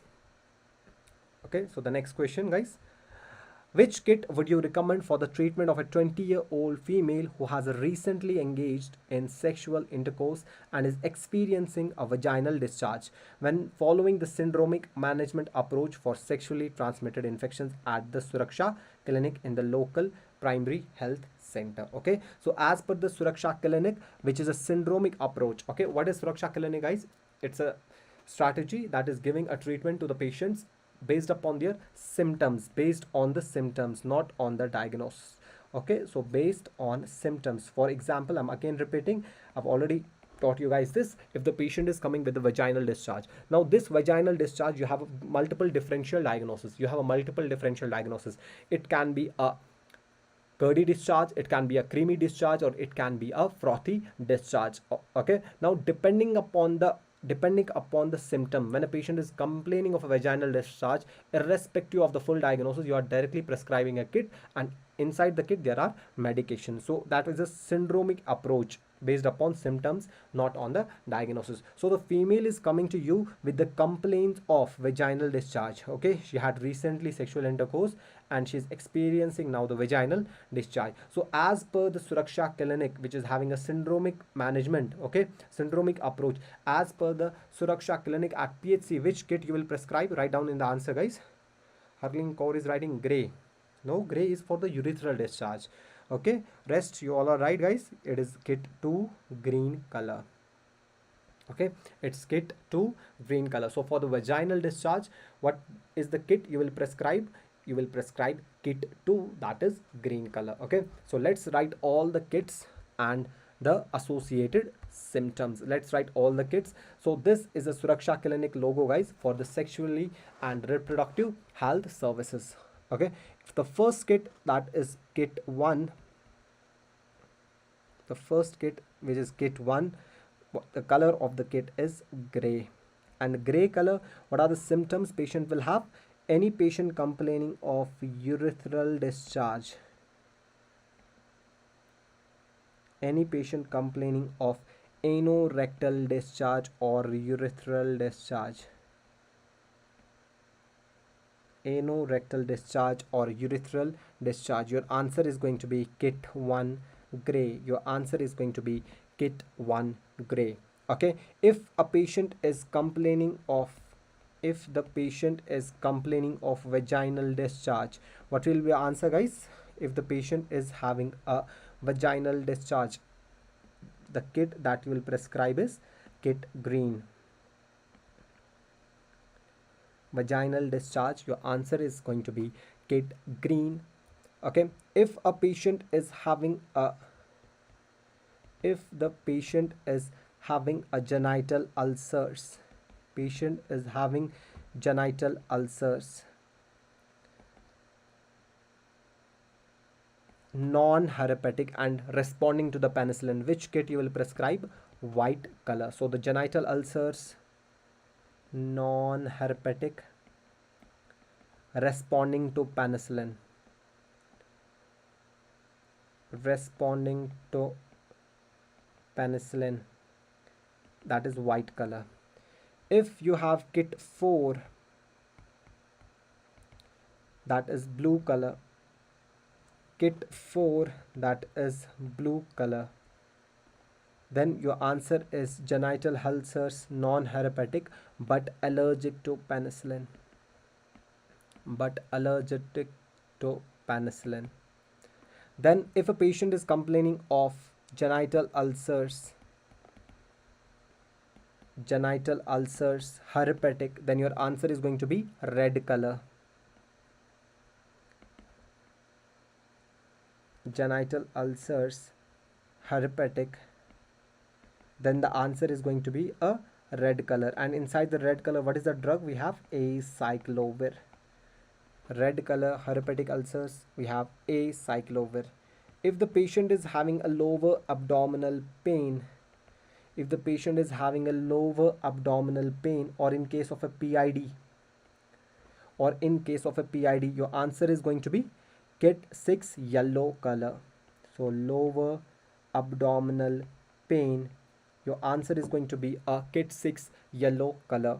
If the patient is having a inguinal bubo or the inflamed lymph nodes, then your answer is going to be a kit 7, that is black color. Then your answer is going to be kit 7 black color associated with inguinal bubo or inflamed lymph nodes. or inflamed lymph nodes. That is kit 7 black. Okay, so let's revise all the kits, guys. We have 7 kits. Kit 1, your answer is going to be write it down, gray urethral discharge or anorectal discharge. Urethral discharge or anorectal discharge. Kit 2, that is green color, your answer is going to be a vaginal discharge. Okay, kit 3, white color, responding to the penicillin and genital ulcers with non-herpetic. Kit 4, blue, genital ulcers non-herpetic which are allergic to penicillin. If I talk about kit 5, red color, these are the herpetic genital ulcers. If I talk about the patient coming with a lower abdominal pain, that is your kit 6, having a yellow color. At last one, if the patient is having inflamed lymph nodes, you will prescribe the kit 7 black color. So remember, whenever you answer, sometimes they will play with the options. Remember the kit number as well. So 1 is gray, 2 is green, 3 is white, 4 is blue, 5 is red, 6 is yellow, and 7 is black. Okay, urethral discharge, vaginal discharge, genital ulcers, non-herpetic, responding to penicillin. White. 4 is blue, non-herpetic, allergic to penicillin. 5th is herpetic, acyclovir. 6th is yellow, lower abdominal pain, and the 7th goes with the inguinal bubo with the inflamed lymph nodes. White is 3. Okay, dress white is 3. A new drug is introduced in the market. In after which phase of clinical trials? Now, a new drug is introduced in the market after which phase of clinical trials? Write down in the comment section. New drug is introduced in the market after which phase of clinical trial?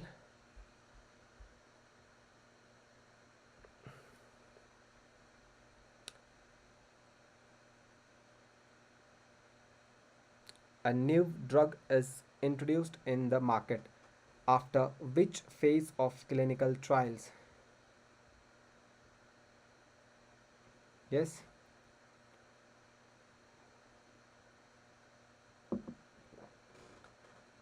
After which phase of clinical trials? Very good. It's introduced in the market after the phase 3. It's introduced in the market after phase 3. Phase 4, Dr. Basila, phase 4 is the checking the side effects, long-term side effects, okay? Or the phase 4 is associated with the post-marketing surveillance. Phase 4 is associated with the post-marketing surveillance.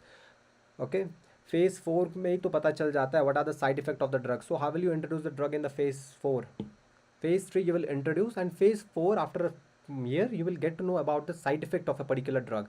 So your answer is phase 3. So let's discuss about the clinical trial, guys. Preclinical trials is done on animals.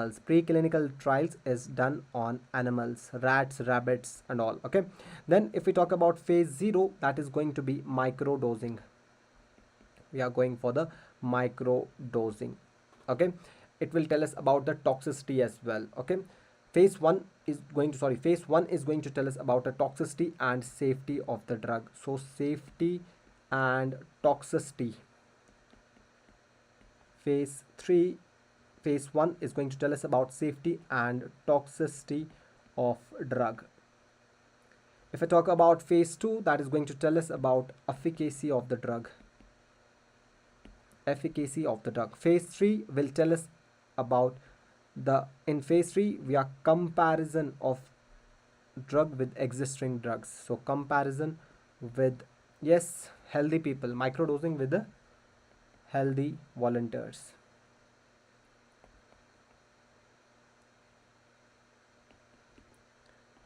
Okay, comparison with existing drugs. So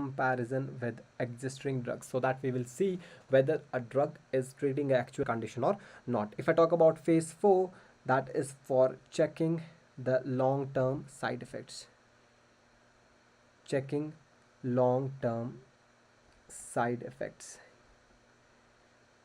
By checking the long-term side effects. Now, my dear students, the release of the drug in the market. After which phase? after phase 3. When we see, we are comparing this drug with the other drugs in the market and we see it's better, so that's after when we'll release it in the market. Maximum tolerated dose of drug is evaluated in. So dosing is done in phase 1. Phase 1. Marketing surveillance after which phase? Phase 4. Longest phase, again it will be phase 4 to check the long term side effects. It's a phase 4. Randomized control trial is done in phase 3. The most important phase again is phase 3, because if a drug will not comparing with the existing drugs, if the drug is not good, so most important phase is the phase 3. Maximum drug failure is seen in by checking the efficacy of the drug, that is phase 2, and the maximum tolerated dose, again repeated, that is phase 1. Maximum tolerated dose that is in the phase 1. So let's repeat it again, guys. Preclinical trials is done on the animals. Phase 0 will tell us about the microdosing. Phase 1, safety and toxicity of the drug. Phase 2 with the efficacy. Okay, phase 3 with the comparison with the existing drugs. Phase 4 by checking the long-term side effects. And we release the drug after which phase? Phase 3, after comparing it with the existing drugs. Maximum tolerating dose, it's checked in the phase 1, where we check the safety and toxicity of the drug. Post-marketing surveillance, like checking the long-term side effects of a particular drug, that is in the phase 4. Longest phase is phase 4. RCT is done in phase 3. Most important phase is phase 3. Maximum drug failure is in phase 2, where we check the efficacy of the drug, and the maximum tolerated dose is phase 1. So it's about the clinical trial. So we have discussed in our main classes about classification of an epidemiological studies.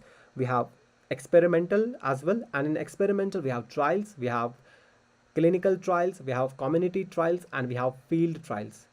Okay, and in clinical trials we have a phases, that's what we have discussed. So the question was, after which phase of the clinical trials the drug will be introduced in the market? It will be phase 3, and phase 4 will be the post-marketing surveillance. Now under the ESI,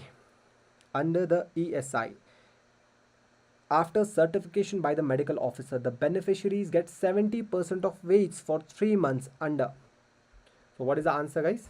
As per the ESI Act, okay, the beneficiaries will get 70% of salary for 90 days under medical benefit, sickness benefit, disablement benefit, or the dependents benefit. What is your answer?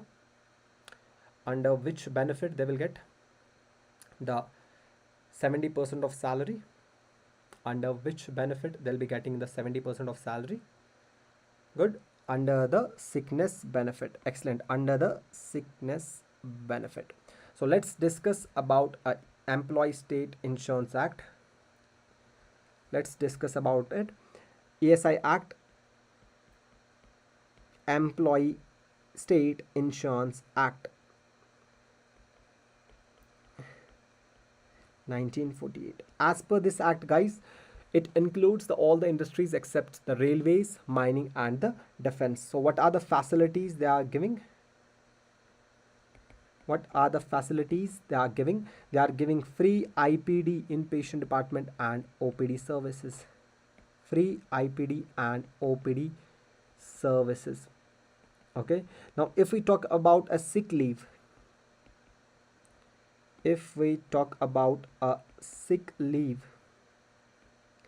sick leave is given for how many days, my dear students? It's given for 90 days. It's given for 90 days, okay, or 3 months. You can write 3 months. And how much salary will be given? 70% of salary. This is the logo of a ESIC. Okay. And if I talk about extended sick leave,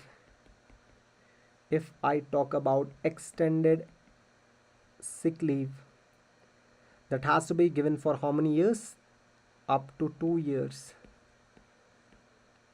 Extended sick leave up to 2 years. And what is the amount of salary that has to be given? 80% of salary will be given. 80% of salary will be given. If I talk about maternity leave,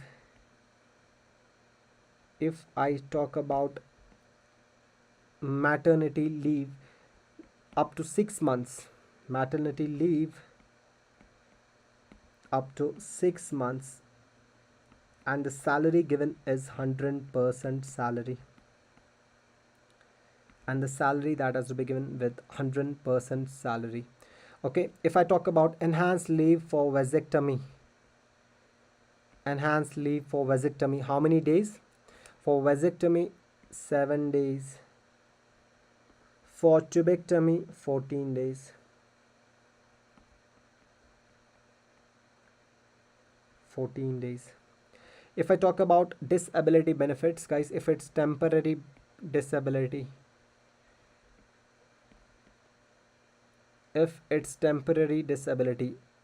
will give leave till recovery and 100% of salary. 100% of salary. If it's permanent disability, it is the pension as per the guidelines. They will receive pension as per the guidelines. And the last one, guys, funeral benefits, 15,000. How much funeral benefits will be given, guys? 15,000 rupees.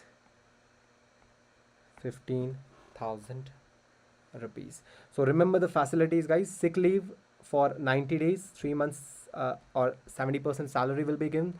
Extended sick leave will be given for 2 years and 80% of salary will be given. Maternity leave up to 6 months with 100% salary given. If I talk about enhanced leave for vasectomy, 7 days. For tubectomy, 14 days. If I talk about temporary disability, guys, leave till recovery will be given. And if there is a permanent disability, pension as per the guidelines, and funeral benefits 15,000. Okay, as per the Employee State Insurance Act. Okay, and all the industries and workers are being included except the railways, mining and defense. So your answer here is sickness benefits. Okay, next question, guys. Okay, let's discuss the next question. In a 30-year-old male presenting with the bleeding gums and iron deficiency anemia. Okay, in a 30-year-old male presenting with a bleeding gums and iron deficiency anemia, which vitamin deficiency would you anticipate? Okay, so your answer is going to be vitamin C. Okay, if a patient is coming with the bleeding gums and iron deficiency anemia, your answer is going to be vitamin C. Now let's discuss all the vitamins.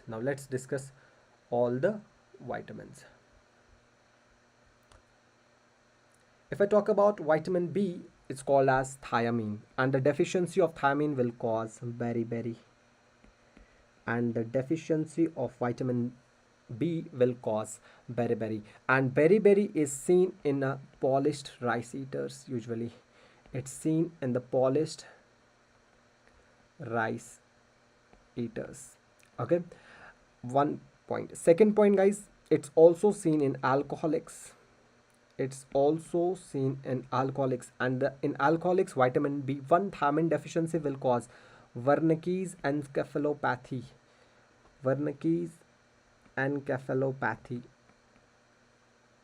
And second thing is Korsakoff psychosis. This was a question asked, my dear students. What are the classical symptoms of the Wernicke's encephalopathy? I will write here GOVA. Okay, G for global confusion. O for ophthalmoplegia. And A for ataxia.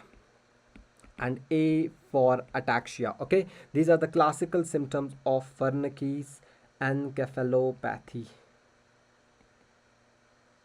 Okay, if I talk about a Korsakoff psychosis, what are the two symptoms? Write down in the comment section.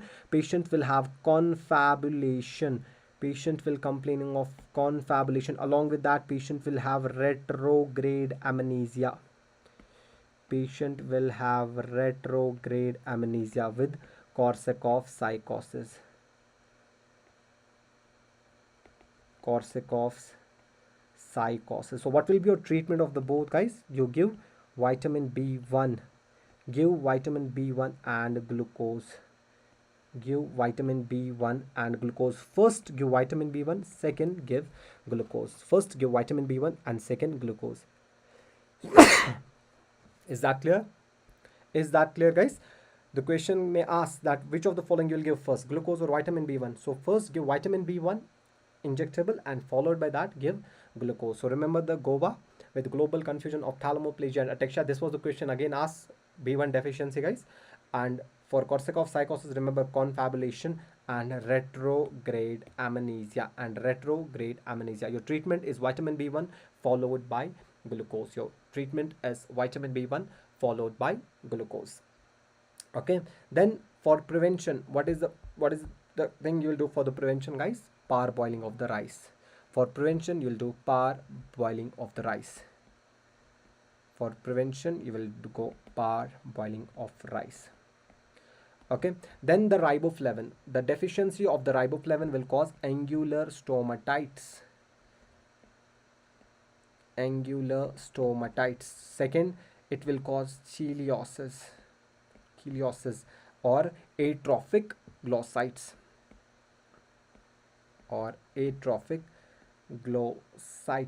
And which is also called as atrophic glossitis is also called as geographic tongue. It's also called as geographic tongue. Okay, if I talk about vitamin B3 deficiency, niacin, it will cause what? Pellagra like symptoms. So pellagra. Okay, what are the features? Patient will have a features of 4 Ds.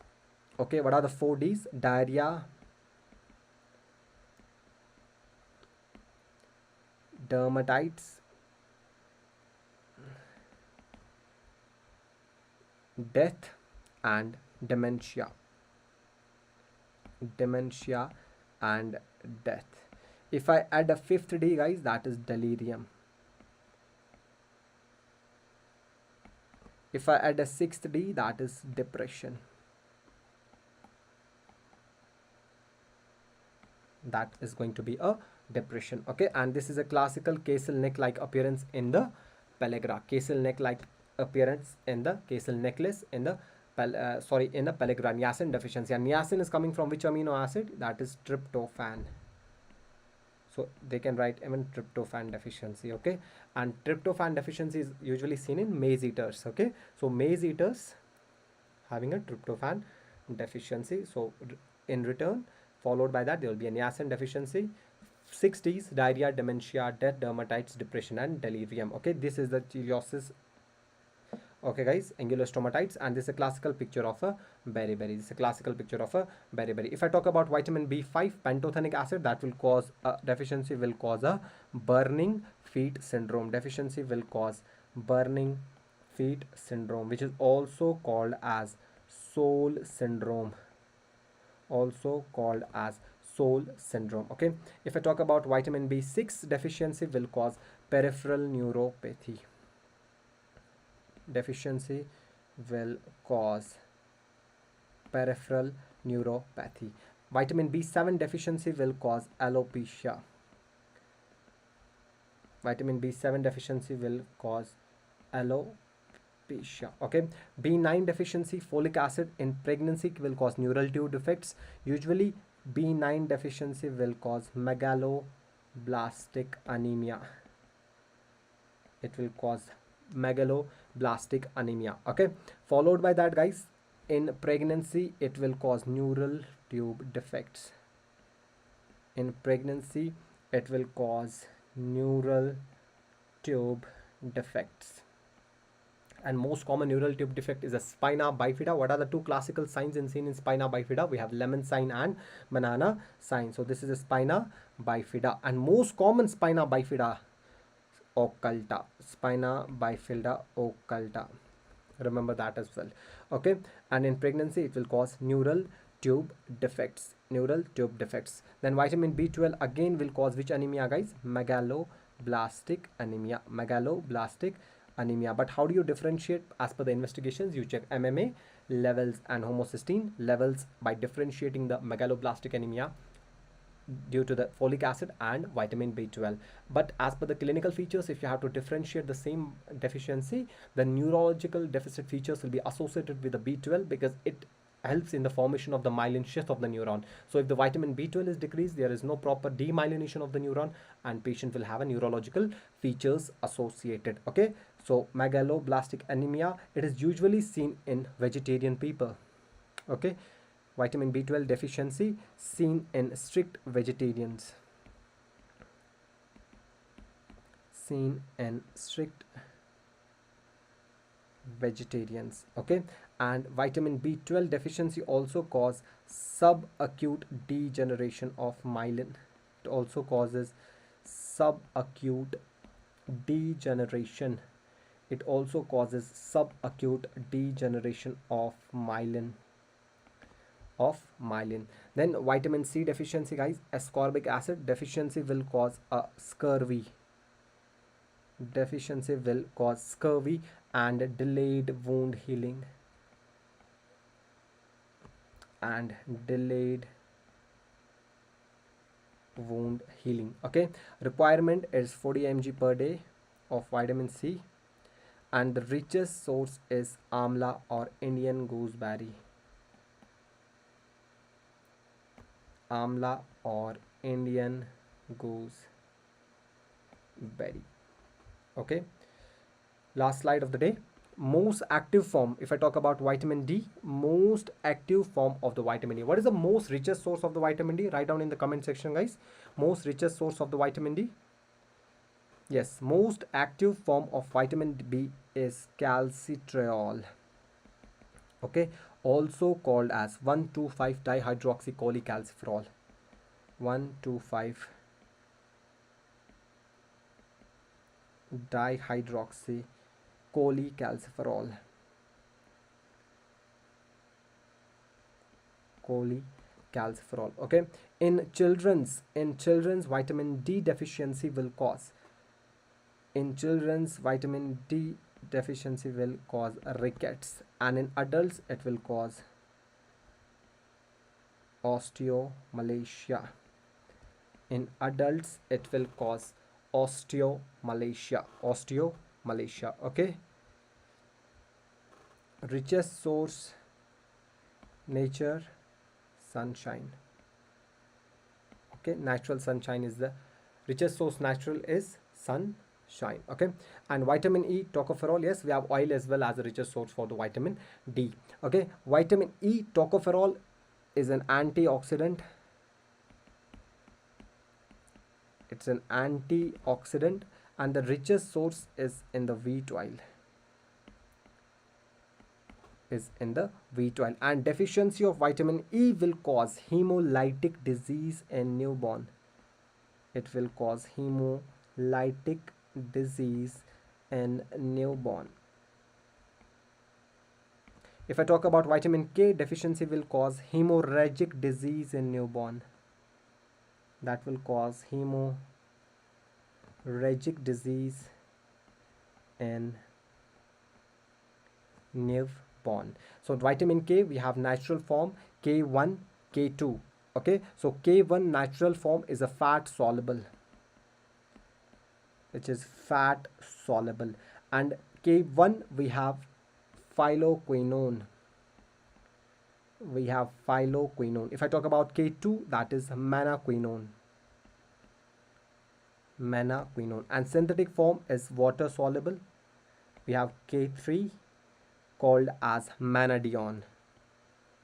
So these all the vitamins are important. This is a classical picture of a vitamin K deficiency causing hemorrhagic disease of newborn. That's why when a baby is born, the first thing is vitamin K injection we are giving, along with the 3 vaccines, hepatitis B, OPV and BCG. Okay, in adults it can cause gum bleeding. This is a classical picture of a genovarum. Rickets में होता है, rum keeps away, gum keeps attached. Okay, adults में होता है. okay, due to the deficiency of vitamin D. This is a scurvy, okay, scurvy caused by the vitamin C deficiency, okay. And can you tell me the gingival hyperplasia or the gum hyperplasia is due to the which drug? Remember, it is due to the phenytoin, and this particular phenytoin, if you take in the pregnancy, it causes fetal Hedontoin syndrome. Fetal Hedontoin syndrome. That's why the drug used for an anti-epileptic drug used in the pregnancy, your answer goes to levetiracetam and lamotrigine. Your answer goes to levetiracetam and lamotrigine. This is a vitamin B9 deficiency, folic acid causing a neural tube defect, okay. This is a tryptophan deficiency or the niacin deficiency causing a necklace appearance, okay. This is angular stomatitis caused by riboflavin, and beriberi caused by vitamin B1 deficiency. In alcoholics, remember guys, Goa. In Wernicke's encephalopathy with a global confusion, ophthalmoplegia and ataxia, and in Korsakoff psychosis, patient will have a confabulation and retrograde amnesia. So it's all for today, guys. Tomorrow we'll have a part 2. We are done with almost 50 slides, okay, almost 50 slides, and next 50 slides I'll be discussing in the part 2 of PSM.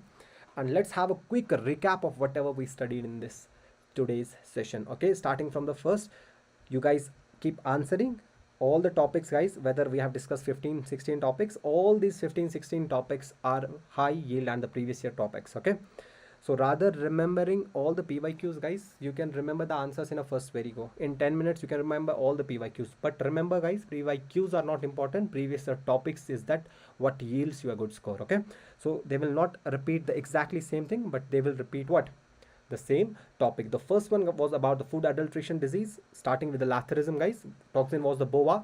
Epidemic dropsy, the toxin was the sangarine. Endemic ascites was pyrrolizidine. Aflatoxicosis was aflatoxin, and ergotism was ergot alkaloid. Then the features: if the patient is having a neuroparalysis and osteoparalysis, your diagnosis goes to the lathyrism. If it's bilateral swelling of the legs along with the dyspnea, diarrhea, and the cardiac failure, your diagnosis goes to the epidemic dropsy. If the patient is having the features of ascites and jaundice, your diagnosis goes to the endemic ascites.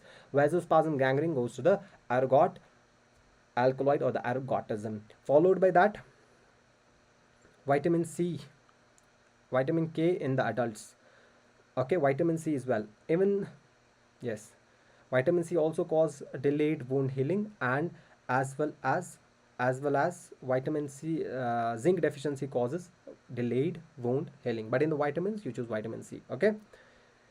Chalo, guys. Prevention and control: removal of the toxin by steeping method and the boiling method. You give the vitamin C prophylaxis and aware the people about the food adulteration disease. Then the pneumoconiosis, most common, is going to be your silicosis with the eggshell calcification and snowstorm appearance. Asbestosis is going to be associated with your malignancy, having a most common adenocarcinoma of the lung, and the most specific goes to the mesothelioma. Cotton dust is associated with bisonosis. Coal dust with anthracosis. If it is associated with rheumatoid arthritis as well, your answer goes to the Kaplan syndrome, also called as rheumatoconiosis. Bagasosis with the sugarcane dust, and grain husk with the farmer's lung or the moldy hay. Open vial policy, it's applicable for the vaccines like OPV, DPT, TD, TT, Hep B, and pentavalent vaccine. The use is permitted up to 28 days. And BCG, MMR, JE, RV, and COVID-19 open vial policy is not applicable. Under the Ayushman Bharat scheme or the Pradhan Mantri Jan Arogya Yojana, 5 lakhs per family. Okay, less than 3/60 you go with the social blindness, less than 6/60 you go with the economic blindness. But as per the new classification, any vision less than 3/60 goes with the blindness. Then the global and Indian disease under this vision, you will remember asbestos causes lung cancer, arsenic causes angiosarcoma of the liver, benzene with the leukemia, benzidine with the bladder, and chemicals with the skin cancer. Remember, as per the Anemia Mukt Bharat, guys, the pregnancy and lactation will give 60 mg of iron and folic acid of 500 micrograms every day. Hookworm is iron deficiency anemia. D. latum or the fish tapeworm with the megaloblastic anemia. Which vitamins will cause megaloblastic? Vitamin 9 and vitamin B12. Okay. Followed by that, infant parasite rate is the best indicator of the recent malaria transmission. Okay. Which of the following is not a principle, guys? Family mobilization. What are the 4 principles? We have equitable distribution, intersectional coordination, community participation, and appropriate technology. 15 days malaria surveillance, door to door, active surveillance, female worker. Diseased person is coming to the hospital, passive. Sexually transmitted is hidden cases, you have sentinel surveillance. Most common is oral cancer for head and neck. If there is a grade 1, you give the local treatment along with the wash with soap for 15 minutes. If it's a scratch grade 2, you give rabies vaccine plus the local treatment. If it's grade 3, blood is coming out, you give immunoglobulins vaccine and the vocal wound treatment. Okay, pre-exposure prophylaxis, you have 0, 7, 21 or 28. Post exposure, you have 0, 3, 2 doses, and if it's not vaccinated, you give 0, 3, 7, 14 and 28. Number of children born to a woman, her reproductive lifespan, you go with the total fertility rate. Demographic process, we have 5: mortality, marriage, social mobility, fertility and migration. Remember all these definitions as well. Vitamin increases absorption is vitamin C. Orchitis is a complication of mumps caused by the RNA paramyxovirus. We have encephalitis, most common complication in the children, and overall most common complication. The name of the strain is Jarelin. Vitamin A prophylaxis I have discussed multiple times. So if age is more than 1, you give 2 lakh international units every 6 months till 5 years. Total doses of 9 with a total amount of 17 lakh international units. Okay, Asha is 1000, 2 per 1000. Criteria is 25 to 45-year-old. She should be 10 pass, having a good communication skills and the same village resident. The functions will be she's a part of a JSY, home delivery of the contraception and active disease surveillance. Okay, then the vaginal kits, guys: gray for the urethral discharge, green for the vaginal, white non-herpetic responding to the penicillin, blue allergic to the penicillin, red herpetic, yellow lower abdominal pain, and black with the inflamed lymph nodes. Then efficacy will be checked in the phase 2, safety in the phase 1, comparing with the other drugs in the phase 3, and side effect in the phase 4, and RCT done is a phase 3. Then the benefits, guys: sickness benefit for the 90 days, 70% of salary will be given. Extended will be for up to 2 years and 80% of salary will be given. Maternity leave up till 6 months, 100% salary will be given. Vasectomy 7 days, tubectomy 14 days. Temporary disability leave till the recovery, and permanent pension as per the guidelines. And funeral benefits 15,000. Okay, so remember the vitamin B1 deficiency with beriberi, and in alcoholics, vernix, encephalopathy, and the Korsakoff psychosis. Riboflavin with the angular stomatitis, ciliosis, and the geographic tongue. Niacin deficiency will cause the pellagra-like symptoms, 6Ds: diarrhea, dermatitis, dementia, death, and depression, delirium. Pyridoxine with the peripheral neuropathy. Remember which anti-TB drug causes peripheral neuropathy. Your answer is going to be isoniazid. Isoniazid. That's why all the patients having an anti-TB drug therapy, we are giving vitamin B6 as well. B7 will cause alopecia, guys. Folic acid will cause a neural tube defects in the pregnancy and megaloblastic anemia. Remember the dosage of the folic acid in a patient having a history of the neural tube defect. Your answer is going to be a 4 grams. If generally, your answer is going to be 0.4 mg. Okay. Chalo, guys. B12 cyanocobalamin, megaloblastic anemia, and it's seen in a strict vegetarian, and patient will have subacute degeneration of the myelin. How you differentiate vitamin B9 and B12 deficiency? Because both causes megaloblastic anemia based upon MMA levels, and on the clinical features, neurological deficit features will be associated with the B12 deficiency. Vitamin C will cause scurvy and delayed wound healing. Vitamin D will cause rickets in children and osteomalacia in adults. And vitamin E will cause hemolytic disease in newborn, and vitamin K will cause hemorrhagic disease in newborn. So this was all about the first session, guys. Next class will be hopefully for the tomorrow, guys. We'll have a complete revision as well. I have not discussed the only previous year questions. I try to discuss the topic so that it will be beneficial for you. Okay, so that you can use it in your exams. Okay, you guys can revise the same PDF. Okay, if you need a PDF, I'll be posting in my channel, FMGE with Dr. Talib. I'll be posting in my channel. Okay, the PDF, you guys can get it from there, or you guys can ping me on the Telegram. And followed by that, guys, keep studying. And if you have any doubts related to the today's lecture or related to PSM, OB-GYN or the patho, you guys can ask. And for the OB-GYN revisions, you can also watch the high-level discussion of OB-GYN 3 videos I've given in the Meduhub channel as well. So go through these videos as well, and keep studying, and keep solving questions. Solve the mini mock tests on the app, solve other app questions as well. Wherever you can get the questions from, solve all the questions. And don't compare your knowledge with anyone. You're in the last lab, don't listen to anyone. Okay, you are studying from last 3-4 months. So trust yourself, trust your knowledge, trust your faculties, trust your notes and efforts, and hopefully you will get it. I hope, guys, session will help you guys for a PSM revision. We have a second part as well. We'll be discussing that tomorrow, hopefully. Okay, guys, part 2 will be tomorrow, and we'll complete this thing. Okay, till then, take care, keep studying. Goodbye, good luck. Allah Hafiz.